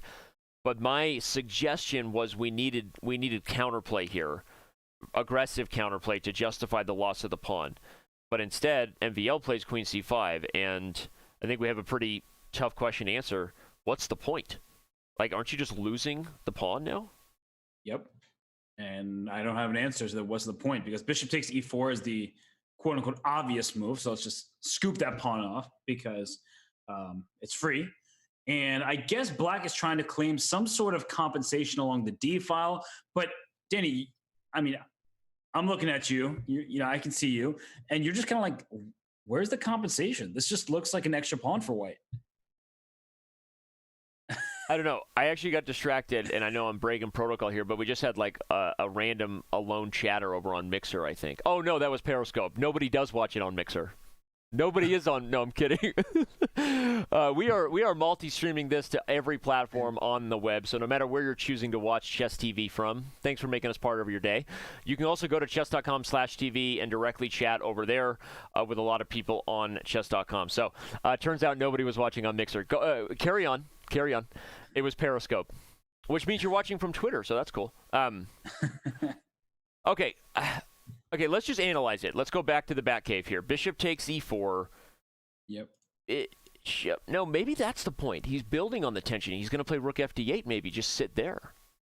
Okay, that, makes a lot of sense. You don't want to take on E4 to help white get out of a pin. Yep. You want to play Rook D8, so if you take me, which I will, I'll take you on D5. And I'll take with the Rook. Take with the Rook, and I'll play either your move C3 that you've been clamoring for a while, or play Rook E to D2 first. And these move orders can be important. I'm not so positive they're important just yet, but one of these 2 moves, F5 is also actually a thought that shouldn't leave our minds either if I want to get like super aggressive. But I think Rook E to D2. Just let's keep the structure as is. And now I'm liking not playing twist G4. Ending, Robert. Twist ending. What? The relay, not us, the physical relay live from London mistakenly put the queen on the wrong square. The move was actually queen c4. Well, didn't you hear me ask you about a mouse slip? I was like, Dude, there's no way this this so queen freaking funny. Robert Hess calls the mouse slip appropriately. That is like, ah! Wait, no, seriously, are you watching the feed? Did you know that it was a mouse slip? No, I'm not, but I just assumed that queen c5 doesn't make sense. Dude, that's a great call, because I made fun of you. I ridiculed you live on camera. Turns out who's the idiot, right? You're not an idiot. Don't be so hard on yourself. No, but dude, that's hilarious. So they actually have made a relay. Everyone, we have confirmation from the feed that queen c5 is a mistake. Robert and I can safely analyze queen c4 because this is the actual move that's been played, which makes a lot more sense. It threatens queen a2 check to start.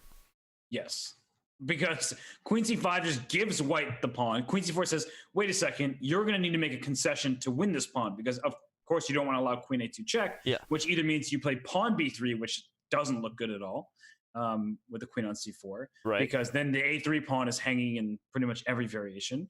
Or instead you play knight to b3, which should be played as a response. But now your idea with pawn to b4 makes a lot of sense. Let me just start getting aggressive here and opening the position up. Yeah, it really does. Although there's still straightforward lines like takes. Although actually you could take with the queen even if you want. You're practically offering a draw because if white settles on this, you'll just trade on b3 and we have an obstacle bishop endgame. Exactly. And maybe, I mean, as much as I hate, predicting peace throughout the land when it comes to chess, it actually looks like the relay has just updated. The queen has been put on c4 and the knight is on b3. So Magnus, play the move you predicted, and we are now currently looking at a correct feed again. So that's good. That's just hilarious, by the way. That was awesome. So like I said, as much as I hate predicting simplification as the proper road, we know chess is hard. We know that at a very high level, very few mistakes are made. And I'm guessing b4 is going to be played, and after takes with the queen, Magnus has nothing better than to just trade and allow the obstacle bishop ending, which the players might just agree on a draw here. I mean, this is just a dead draw. Yeah. And I mean, just we go back to the, what I said, the mouse, it's just queen on c5. And why we're talking about this being so much better for black is the queen on c5 had no actual threat, and it allowed white just capture the pawn and keep this knight on its brilliant square in the center. Well, so it's so funny that you're confident enough in your chess to just like immediately believe queen c5 could be a mouse slip, as much as you realize how ridiculous it was to think that, right? Because that doesn't happen in OTB, right. DJT, this is the digital game transmission relay, everybody. But you were right, because queen c5, again, you look at it, it's a purposeless move. Yeah, it just really didn't make sense to me. And we went on analyzing because, well, that's the move that's being given to us. Right. But yeah, the queen c4, of course, is logical. It forces white back. And as you just pointed out very well, that after this b4 and the queen takes on b4, I'm going to take your knight on b3 and say, well, you are up a pawn, so maybe you'll try to play on. And actually, after bishop e4, bishop takes b3, one of the important questions is, do you play queen takes b3 and then, as you said, shake hands, offer a draw? Or do you take with the pawn? Yes, and I would, I want to play for a win because we love decisive chess. Yep. But it is risky to do so because it's not like white's king is totally safe either. And actually, black's king might even be a little bit safer, perhaps. Yeah, it's a very risky move. I mean, the one advantage is, and just it sounds silly, but I think it's important to understand that the reason Robert can even consider this is because it's a C file that's open, not an A file. Like if you put this pawn from A6 to like C5, like I think that the A file is too dangerous. I don't think you would go for this. But the C file is actually well protected by the rook on E2, and A5 and A4 is kind of slow for black. I don't know that it's totally out of the question. I mean, I think it's interesting. I think I would take with the pawn. Sorry, what? I think I would take with the pawn there. Like if we do end up seeing this variation. Yeah, that's what I was saying. The more I think about it, the more I don't think it's out of the question, because again, it's a C file that's open. How are you exposing that as black? Every single square is guarded, right? I mean, NBD. And white, of course, will try to play G4, F5 type ideas and play on the king side, if you let me. And if you play rook FD8, I don't want to trade too many pieces, so I'll play after rook FD8, which is, of course, a natural move trying to take over the open file. I'll go rook F1 and say, you know what? I don't want to trade. I'm going to keep my back rank protected. I'm going to play f5, which will open up your king on g8, which can be quite vulnerable. No, you're in the right. very I near mean, future. okay, you're also right that it could be the way to lose for white too, right? Because the more aggressive you are in the position, the more the opscode bishop attack becomes very, very real. And we know that opscode bishop positions are very dangerous for whoever really gets the initiative first. So shout out to everybody that's with us. We have nearly 7,500 of you across multiple platforms. We've got gold member in Chess TV chat, Diedrich, you asked a question about who we think is the candidates. Robert and I discussed that earlier, so definitely recommend back up the VOD. Not because I don't want to answer it again. We both kind of settled on Caruana being hard to pick against. Dingley Ren maybe second, but if you're interested in that, definitely back up and check it out. Diamond member Road to Canosa. Casper Chopin has been invited, actually, to the Puzzle Battle World Championships. So yes, he has been invited. And everybody else, no matter where you are, thanks for being here. I'm liking B4. I don't know what he's thinking about. Do you think he thinks he's... Do you think Black is maybe thinking he's better here? Maybe he doesn't want to settle on this opscode bishop thing, because the other move is A5. Well, I actually was just checking out a chat. Did you discuss bishop C5? And the answer is no, but now that I look at bishop C5, that's also a very plausible We were move. testing you, chat, and you barely passed. You just got an F+. Click. No. All right, well, let's look at bishop C5. The chat passed our test. Well, let's do it. I think that I can just take it on C5. That's my first instinct, because queen A2 check is fruitless. Like I guess with king C1, and now you're down a piece. And never call a check fruitless. Always check it might be mate, my coach said. And then now I'm up a knight, so yeah. you'll be very lucky to not just be losing. Okay, no, but jokes aside, you don't need to, right? You take with the rook. You've got B4 coming still. You've got doubled rooks on the C file, and of course, yes, queen A2.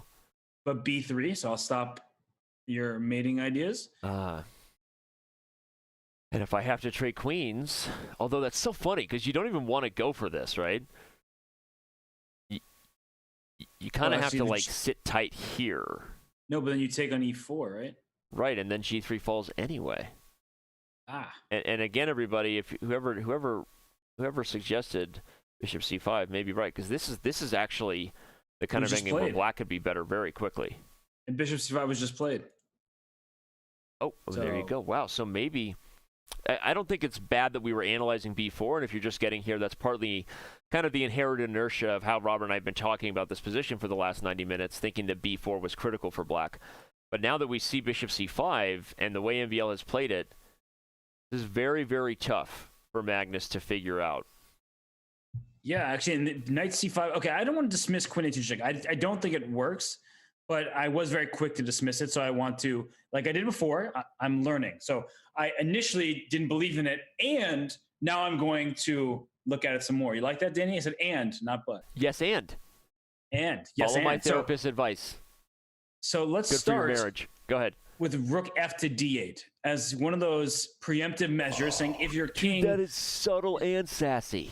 Yes, because I'm trying to check you on A1 and say, if your king now goes to D2, I'll have a discovery attack along the D file. Yeah, I'll just show some crazy lines to make it animated. You get things like this check, and knight D3 becomes like the only move there, but potentially worst case scenario, assuming there isn't something better, you might just, have a move like queen takes B2, and White's probably losing back material along with the bad king to show for it. So, Magnus takes it. We're going to find out. I still have a feeling that rook takes C5 is all that we'll see, and maybe some sort of staring contest on this C3 square. Magnus trying to not be worse in the ending. You play queen A2 check. Oh, he goes for it? Yep. Dude, this is going to be an exciting... I think we're going to get a decisive game here. I don't know who's going to win. I don't care. I think we're going to get a decisive game here to start off the Grand Chess Tour Finals. I mean, Maxime... as you point out, rook takes C5 would have been the very simple, straightforward approach, but Maxime must see something here, right? He's not just giving away a piece. You're right. This is a move that says Maxime thinks he's going to win this game, guys. But I'm right only because I was so dismissive at first. So I said, no, this is just bad. Then I'm like, oh, whoa, okay. Now this idea is the rook F D8 here. or maybe is it rook f8 looks like the move because we decided queen a1 check. But also, again, as silly as my first line was, even queen a1 and queen takes b2, like, what do you play there as white? I still have the other rook coming to d8 in a lot of positions. You could take e4 with the knight. Well, c2 is hanging. I mean, okay, so check. This was my point, is like, I dismissed it too, partly because Robert's like my big brother when it comes to chess. I'm like his dad when he visits me, and he's like my big brother when we do commentary. We're like, Robert says something, and little brother goes, yeah, of course, yeah, no, I agree. But the truth is, this is actually really hard for white to deal with, because if you take, then c2. Right. If you do nothing, here comes Robert's rook fd8. So I'm going to do something. I'm going to go king e1. I'm just going to run my king to safety very quickly. Right. And now I even have the move c4 for white as like a discovered threat. And your queen's trapped too. Not only am I winning a bishop, your queen's trapped in b2. No, but I have the move bishop c4. Well, then just rook d2, and now I'm really out of piece. Okay, so that's why, and again, this is a good lesson in tension, right? This is why you don't give this check. This is why Robert's move has got to be the move, because you don't chase the king to the only safe spot he has, right? You build on the tension, you bring more pieces into it, and by the way, as I'm highlighting the instructive reasons why Robert was right, MVL gives us the actionable reasons and actually plays the move rook f to d8 on the board. And this is how we start the week off. This has been quite the game. And I see some comments in chat, Robert, like feeling like we're flip-flopping. It's like, and Midnight Rhino, love that guy, was like, it's like great night off, now Magnus is winning. And I don't think that's totally what we're doing. In any position, first of all, again, we don't really have any bias here. So if you're looking for us to sound like we don't like somebody, that's usually a you problem, not us, right? But again, but it is kind of what happens, right? Because neither one of us really takes back that despite a unique move order from Magnus, MVL got a better middle game, right? We agreed on that. But as Magnus started to sort of outmaneuver and it became less clear how Maxime keeps it going, you naturally feel like, where's the beef, right? And it takes these guys, it takes a 20-100 to show us where the beef was. And if he converts on this, I don't think it changes that Black was in a pretty good night off here, probably from about move 10 on. Yeah, I mean, I really thought that Maxime obtained a good position, even though he was tricked a little bit in the opening. A rare line was played. I wouldn't say tricked, because it's clear he wasn't tricked. He actually responded very well. But he entered a line that Magnus clearly sought out. Right. And then he played good moves. He had a better middle game. He's up quite a lot of time on the clock. And it's a very complex situation right now after rook to d8, because queen a1 check idea it's a mating threat.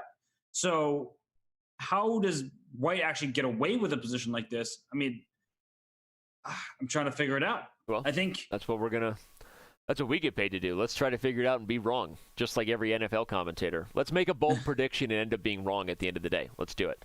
I have an idea. What's your idea? Okay, don't laugh. Okay, I won't laugh, I promise.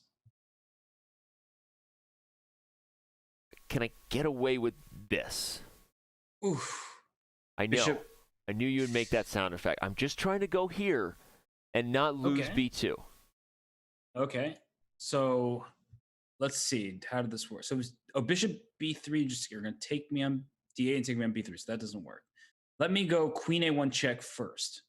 Okay. Puzzle rush, bishop b3 check. You dirty dog. First of all, let me show you the rush. Love that. That's why you just won puzzle battles. But I can take with the king, and I'm not mated. Queen takes d1 check. And I think your king has to go. No, I get out. No, you don't. Rook takes c5. Ah. Now I'm just going to go materialistic on you. Okay, we've got a candidate master making a suggestion in Chess TV. Miso Walker says the same idea, but maybe c4. I think c4 is probably the move. Maybe because he's right. Essentially, you're up a piece, so a pawn isn't the significant element of the position. It's getting your king to safety.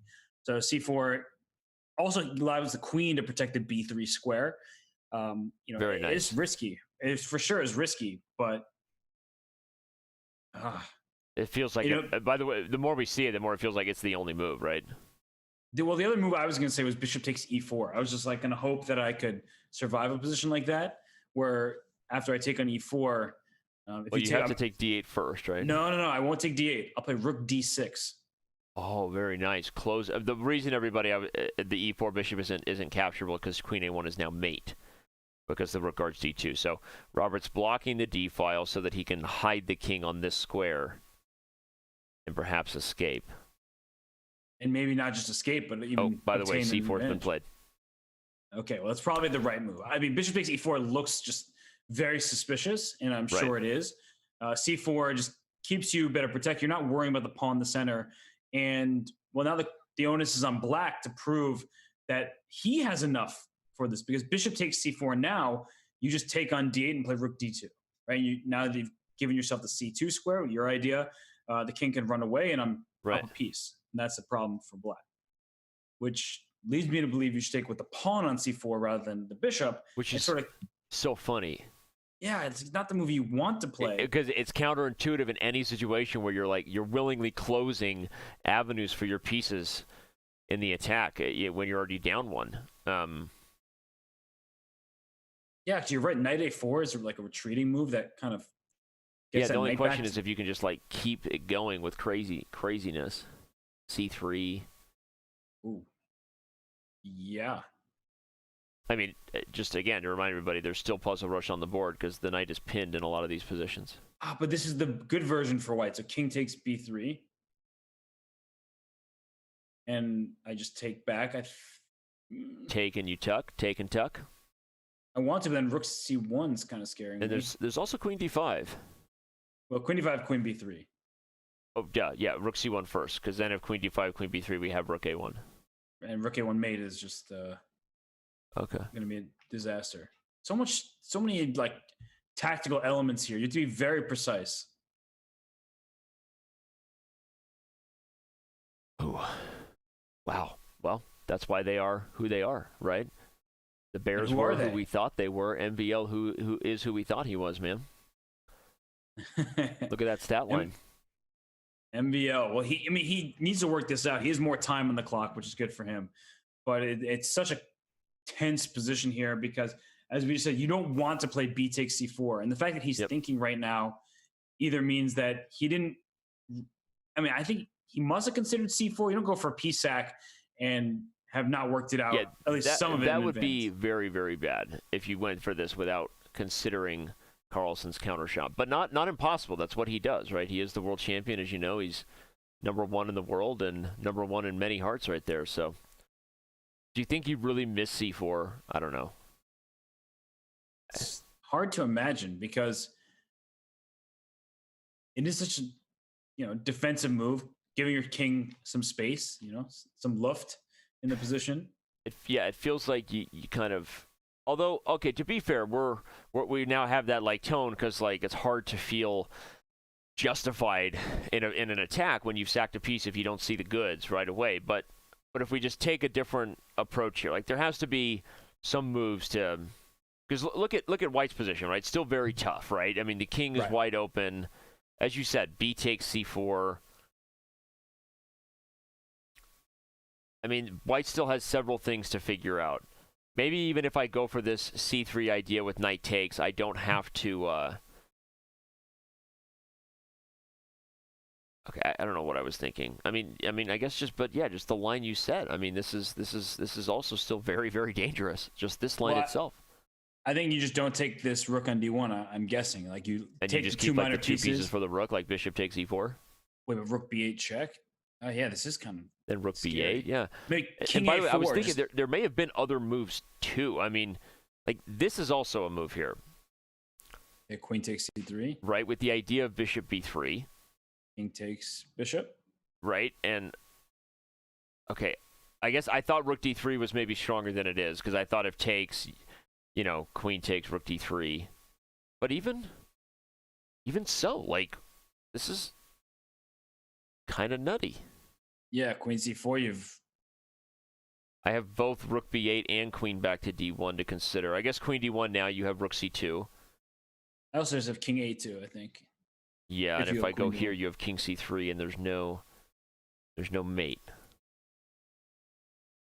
But you're right. It looks very risky with a king. It's super scary. I mean, so my point is, yes, I don't see the win here for black either, but I'm, I don't think that White's out of the woods, but I think the reason why I'm being critical, and I didn't see this, right?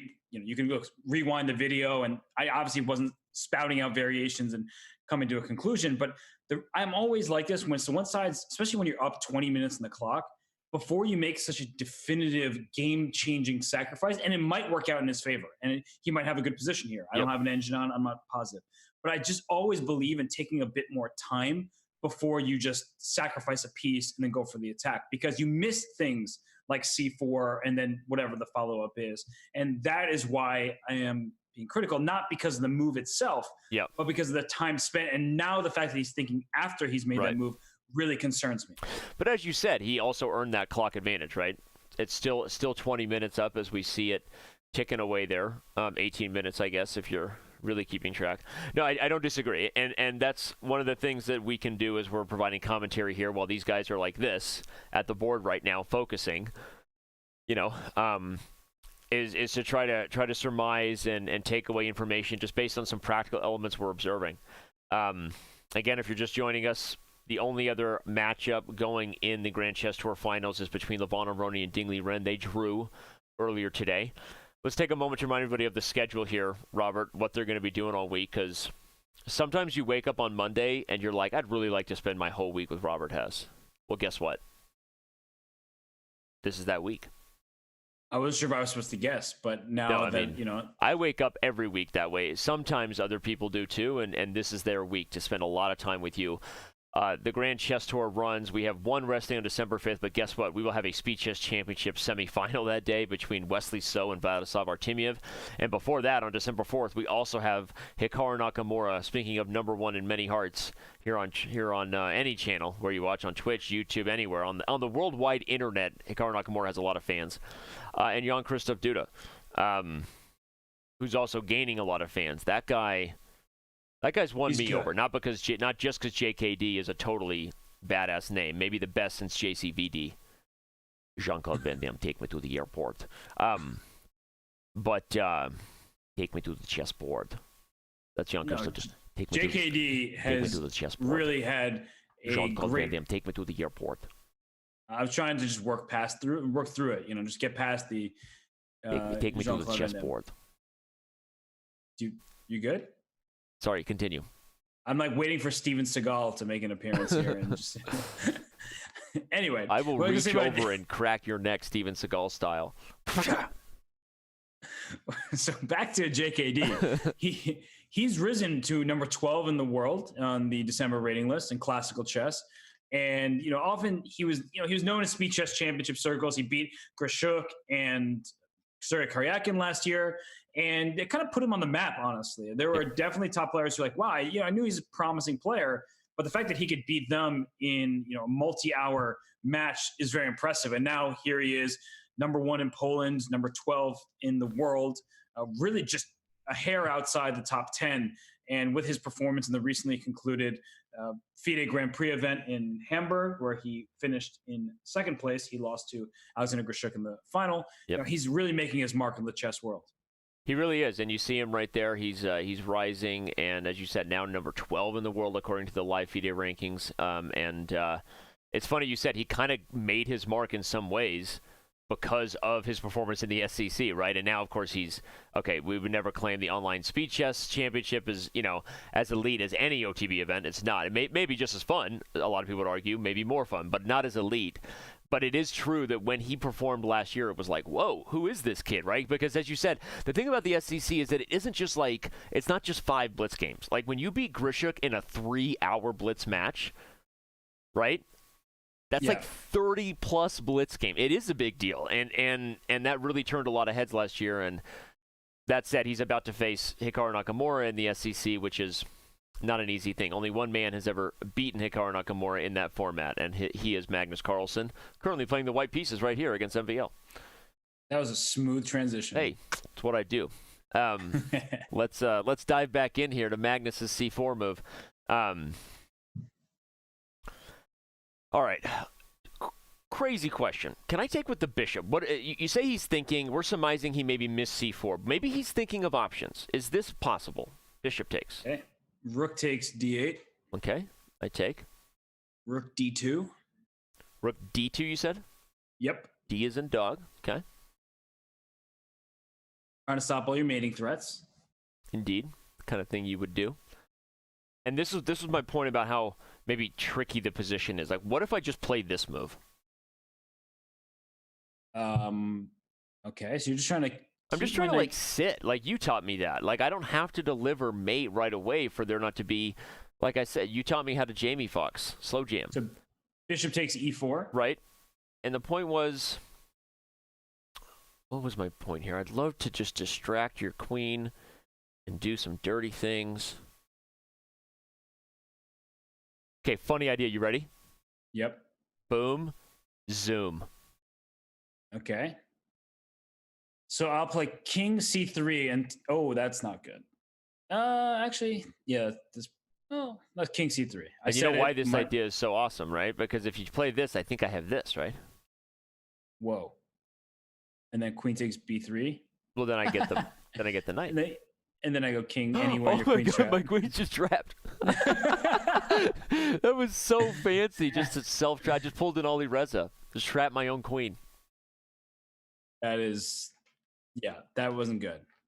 Not recommended. Yeah, okay, but I thought this idea of the backdoor bishop was kind of fun, and I'll just come clean now. It's the whole reason I wanted to take with the bishop, because I was fantasizing about some ideas over here.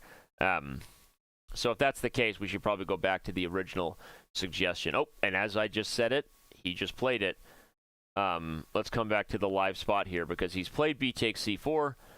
And what do we think Carlsen can do? Do we really like your knight a4 candidate, or do we have other options? There are definitely other options here, but knight a4 was the first move that came to mind.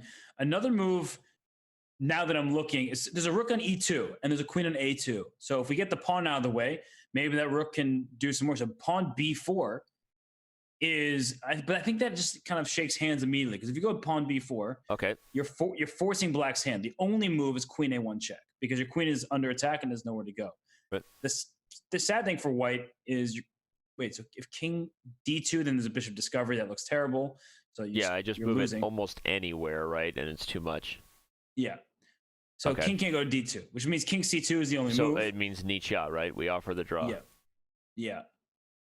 Man, we got so excited here, but this could just peter out. How irritated that be? They do this to us every time. I'm on the edge of my seat. If he plays b4 and we get a draw like this, I'm gonna do something on camera. Hopefully, just commentate about, it was a well played game. They both fought. They clearly tried. Both sides were trying to win this game. So b4, we know this is a good lesson though. If we say that b4, we have a draw in our back pocket. Let us do exactly that. Put it in our back pocket. Yep. And say let's look for more. And there he plays rook. He wants more. More. Okay, so rook e to d2. Interesting move. And his king has the escape square c2. I'm trying to figure this out on the fly, because I wasn't suggesting that move, but it makes a lot of sense. It keeps the c file closed. C3 is a move that comes to mind as a way of let me just please pry open the c file. It has to, right? Even if it's just a sacrifice, you have to be considering moves like this just to put the queen and king on the same file. But the problem is that, all right, where's the follow-up? Right, and then b4 is coming for white after I take with the queen on c3, and you let me go b4, I protect my knight on c5, I put your queen on a2, everything is going wrong. So nice move, your rook e d2. Yeah, it's so what's white's threat? Let's try to figure that. Is b4 still is not a threat? One idea, again, I keep coming back to. It started with this crazy bishop a2 maneuver I tried, but I keep wanting to move the bishop. It's like he served his purpose there. He got our queen to a2, right? If you're just joining us, everyone, MVL, it was a very funny moment earlier. I recommend you check out the clip where the relay actually said queen to c5, which Robert has said, can you mouse slip over the board? Turns out you can, and the DGT relay was wrong. Queen c4 was the move. So the bishop, Robert, my point is, my bishop did its thing. It served its purpose. It got my queen to a2.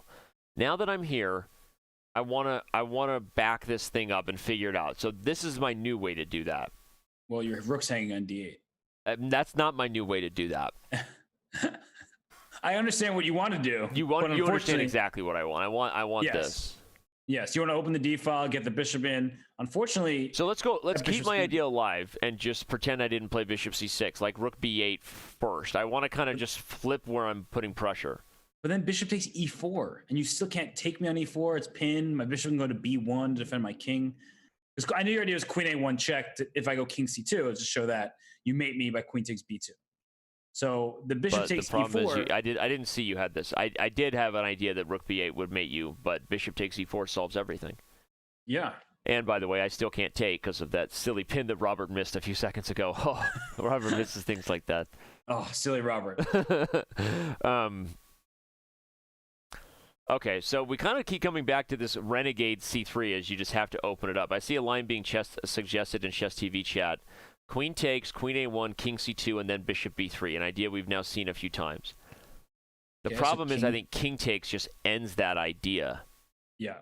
As you would say, puts the kibosh to answer on your it. question. I think queen takes would work because of your point, but I think king takes and you got nothing. Sorry. I'm surprised you didn't say put the kibosh on it. I try to mix it up every once in a while just to keep those who say I have only like 5 jokes I've been repeating for 10 years. Sometimes I fail to deliver one of those jokes. That's my trick. In other words, you're ensuring that I'm paying attention. Right. But I mean, so let's do a process of elimination here. So c3 we don't really like. What other movies? Rook b8 doesn't pan out. Bishop takes e4 is a legitimate threat that white is about to play because your bishop on d5 is pinned. So what do you do here? No, that's why Magnus played rook d2. He's like... But again, even if Maxime finds a way out of this, it's so clear to me that this is now more difficult for black to survive than it is like for white to figure out this position. Because I mean, unless I'm missing something, but I don't believe in making a sacrifice without really thinking it through. Because now Maxime is in a position where he's kind of on the edge here. Like the more we talk about it, the more I think, I mean, you've been right all day. Your instincts on the mouse slip, as crazy as that seemed, I think you're right. Maybe he just didn't see c4 because the time management was too indicative of a practical problem, right? He spent 20 minutes after c4. Right. So, again, let me back up on the analysis board real quick just to show everybody so we're not speaking another language. We talked about the fact that this is very exciting. Bishop c5 comes to life. We think that MVL is finally proving that he has been on a good side of a knight orphan, and we think he was. He could have just taken with the rook, and there's no way we don't like black's position here, by the way. You're threatening queen a2, so b3 is literally the only move, and probably only black can be better in this endgame. I'm not saying he has enough to win. I think probably a draw, but this is where the game could have gone. Instead, he plays queen a2. We're all excited, plays rook d8, but after c4, he goes into a 20-minute think tank. And guess look what he's done. What? Look what I was not expecting this. Look what he's done in the game. What did he do? He went queen a1 check. And then queen a2. There is something incredibly deep here that is just beyond me. I mean, this does it work? Okay. He's now threatening c3. Oh, your idea. That's the idea. He's now that the king is pinned, now c3 is on the agenda. So just to show the line, if bishop takes c3, and again, I said that before really knowing whether I was right or not, but I think I was. Oh, you know what else he has? Rook takes c5, dude. If bishop takes e4. Yep. Now that's a move. That's nice. If you take, then takes and black wins. So maybe what he's pointing out with queen a2 and queen a1 and queen a2 is that maybe white doesn't have anything more than just to play tickle here. Wow. So maybe I should just take back everything I said. I still kind of believe in what I was saying, though. Like, you should be positive about a sacrifice before you make it. Obviously, there's something said for, relying on your intuition and coming up with an idea. But I admittedly did not see queen a1 check, queen a2. I mean, that is just, if that's the resource. I love Midnight Rhino's comments because he just keeps pointing out where we just keep flip-flopping. I love it. And now we're back to Magnus has something to prove. No, it's just funny, and it is the life of a commentator. We have a good time here, and we're going to continue to have a good time. So, all right, critical moments on the board, everybody. We're not leaving you with the position high and dry, so don't go anywhere. It will be something you can continue to watch with a little bit of music, a little bit of graphics. Rob and I are going to take a very quick break because yours truly needs to use Sometimes I'm a human. I have to go use the restroom. Am I allowed to say that? Is that Yeah. what? How Okay, is take us to a restroom- break before I say something bad. Like, take us to a break. Let's get out. Get out.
And as we come back here to the live board, unfortunately, it may be for only a few moments because it looks like we've had a repeat of at least one.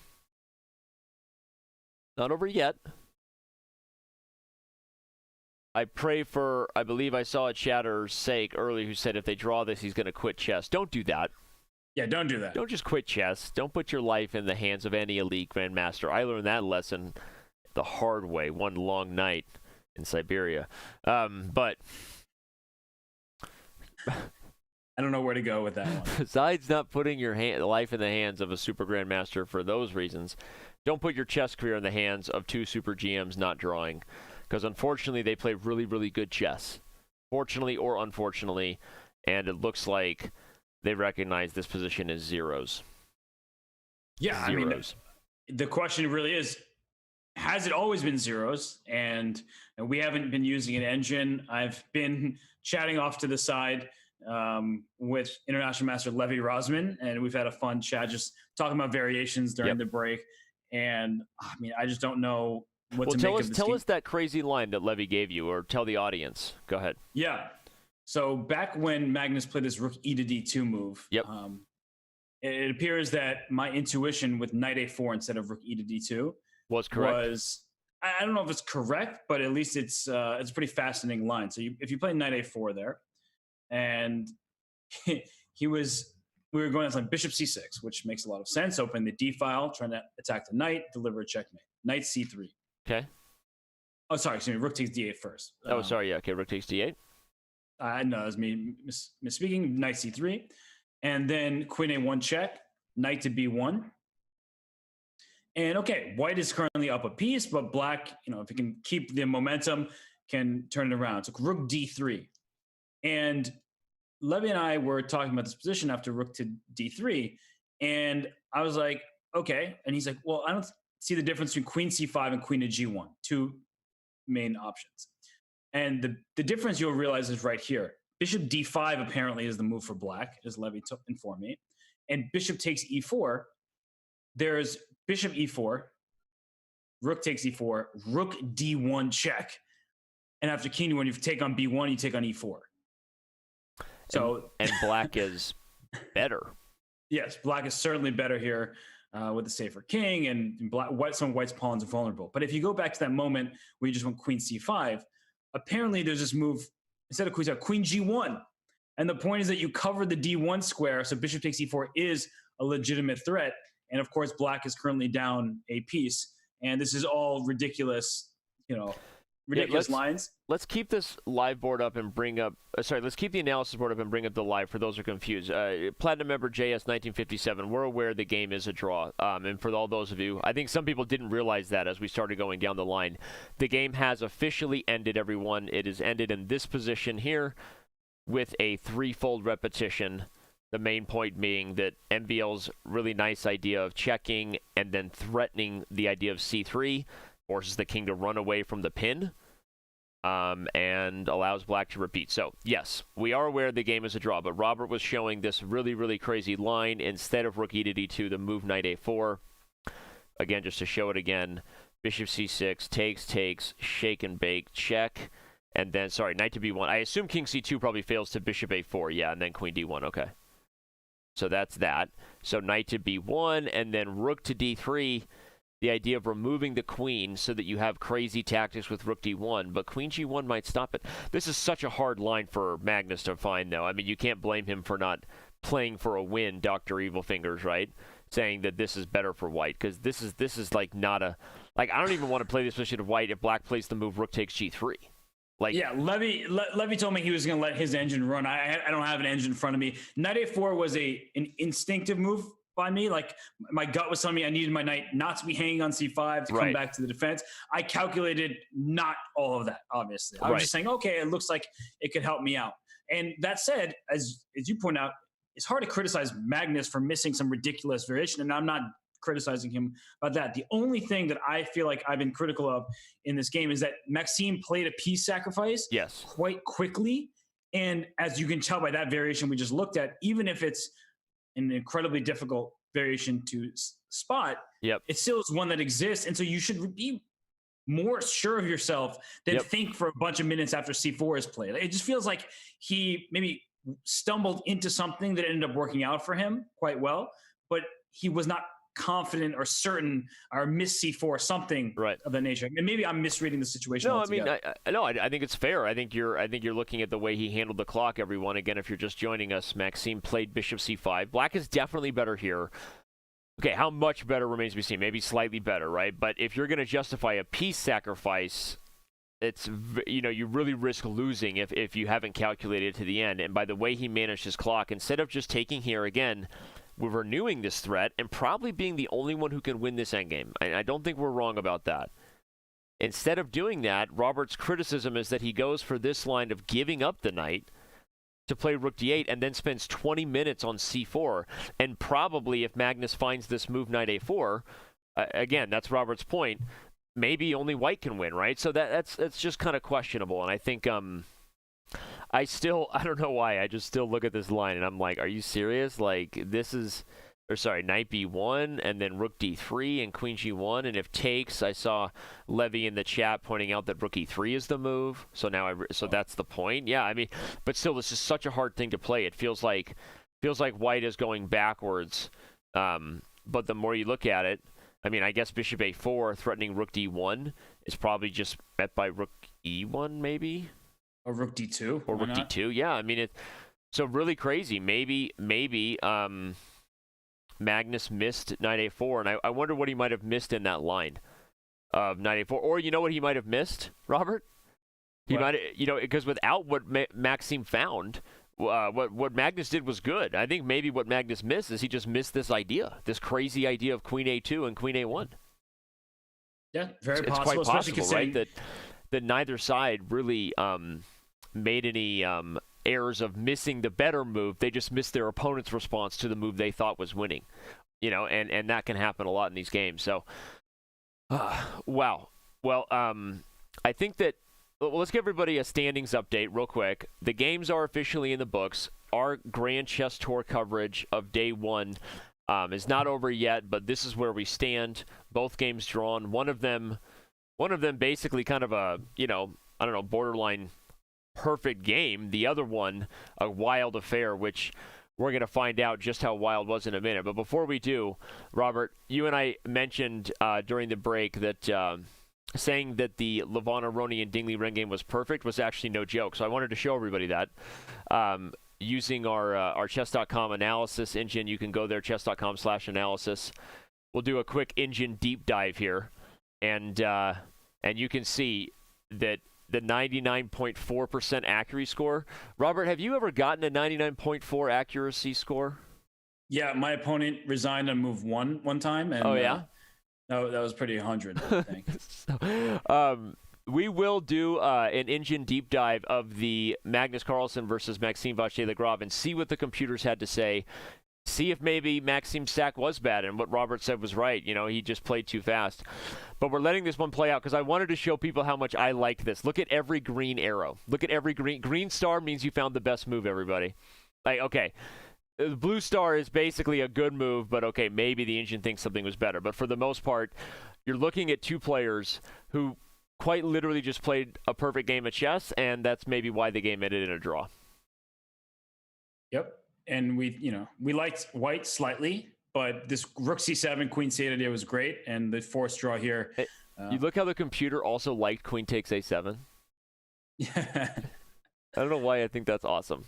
I just think that I just love that. So we actually are able to run these games at depth 30, which is server-side analysis, something that only the staff members get to do. Take that. Even better than the premium members. Can I make fun of our premium members? I shouldn't do that, right? Okay, back to what's going on. Anyway, so we ran this at a very deep depth, and it's a pretty accurate game here between Levon Aronian and Dingley Ren. Before we run the engine analysis on Magnus Carlsen's game with MVL, let's remind you of the schedule, because even though this has only been day one, we've got a lot of chess ahead. Robert rescheduled his dentist appointment. His mom said he could do the whole week of chess commentary. Robert is owned by us this week, right, Robert? Sure. Don't be surprised now when I just miss a day of coverage. You know? First of all, you would never do that. I mean, I would. You would never do that. Okay. Well, we ran our engine deep dive on the Magnus Carlsen game. We've got a little bit more action here. You ready, Robert? This is going to get your fancy going. Okay, I'm ready. We're going to start with the most critical position, which is the position here with Queen A2 check was played. We see the computer highlighted in these yellow. The closer you get to red is bad when you're using the analysis tool. So the yellow-orange is like bordering on a real blunder, and the computer did not like Queen A2 check. It likes Rook takes C5 as the best move. So we were right. Yep. So let's see if Magnus missed something. Queen A2 check. King C1. Rook F to D8. Computer likes C4. B takes. And Rook E to D2. But I think if we let the engine think here, I'm going to turn on the max analysis. Ooh, look, it's recommending your B4 move. Well, B4 is a draw immediately. Let's go with your move because we already know that Levy let his engine think for a long time. Let's go with Knight A4. Oh, look at that. The more it thinks, it likes it better than Rook E to D2. Okay, so Knight A4 it likes. I mean, really, Knight A4 was just a move to retreat and to shore up my king. That's honestly, that's what my intuition told me, that a retreating move was good. I did not see these many moves of complications and all these threats. Queen G1 idea. Yeah, I can actually follow the line all the way out to the end of that line here. This is kind of a cool feature. You can see the position in like rapid fire, one move at a time, and see where it's at. So it actually likes that exact line. It says Bishop C6, shake and bake, Knight C3 check, Knight B1, Rook D3. I want to let it think here and see if there's anything better for black than. But it does. It likes Magnus to defend the piece sack here. Yeah. What slide? I can't really see. Yes, this is better for white. But okay, I mean, like, it is a very complex and ridiculous computer variation, right? Queen G1 being the thing to visualize in your head several moves in advance. But that's my essential point, that I'm not, Maxime is a much stronger player than I am. He played a very interesting game, a fighting game, but he just didn't spend the time I thought was necessary to go for the piece sack. And maybe he did, and maybe he just, he came to a definitive conclusion that I am holding this position. But still, I feel like he went for this Bishop C5, Queen A2 check in about 5-6 minutes. And then, there's so much there in the position to figure out. But again, I know you're being politically correct and saying, like, probably, we can give him an out. But no, I don't think you were wrong about the need to criticize that, just because of the time management was very suggestive that it almost got away from him. Yeah. That he had to really think about this position after C4 to find the draw that he did, which was basically meeting Rook E to D2 with this crazy Queen A1 check. But the point is, if Magnus finds Knight A4, that opportunity might not exist anymore. Maybe white goes on to win this game. Right. And that's really all I've been saying. And yep. I think, however, Maxime, he's made the draw, and that puts him in good position with the white pieces against Magnus tomorrow. And some people will say, well, Maxime lost with white in the Sinquefield Cup, the final round, that allowed Magnus to tie with Ding Liren for first place. But that was different circumstances. Yes. Maxime was all in at that point. He's not going to be all in tomorrow. Yeah. All right. Well, there are the standings. You have it in front of you, regardless of all of our talk. The scoreboard says things are tied up, which means it's still anybody's game, anybody's potential victory here in London at the Grand Chess Tour Finals. Tomorrow, Ding Liren will get the white pieces against Levon Aronian, and Maxime Vachier-Lagrave will get the first move against the world champion. So we will have coverage kicking off December 3rd. That's mañana at 4 p.m. local time there in London, which is 1700 Central. Whatever that means. CET. What is that? I thought it was GMT. PST. I'm going to have PTSD after trying to figure out these time zones, I'll tell you that. Man. It's you're fun. You're funny. Central European time. Thank you, producer. Yep. You pretty much had it, and I thought you were gonna figure it out yourself, and that's why I didn't say it. Oh man. Well, this has been quite an amazing show. This is a good day one, right? Before we let it go, Robert. I mean, I was entertained today. That was a great Najdorf. A unique approach from Magnus. That's the kind of matchup we hope to see, and why I'm personally, rooting. Maybe we get more matches between Magnus Carlsen and MVL in the future. Shout out November 2020. Who knows?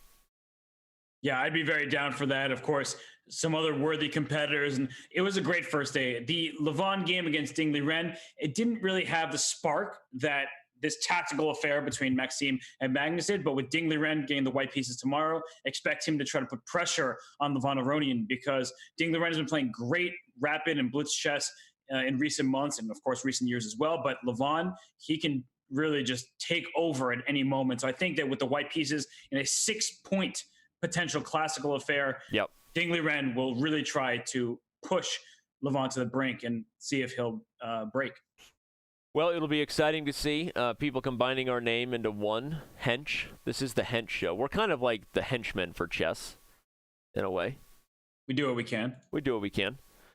Thank you to everyone who tuned in, regardless of where you're watching Chess TV from. We appreciate it. On behalf of the team here, all of our moderators who work super hard, keeping all of our chat rooms. They now have many, many chat rooms to monitor. And our production crew and everyone at Chess.com. Stick with us. Grand Chess Tour coverage all week. We will see you tomorrow, bright and early. Until then, on behalf of Robert Hess, Danny Rensch, we'll see you tomorrow.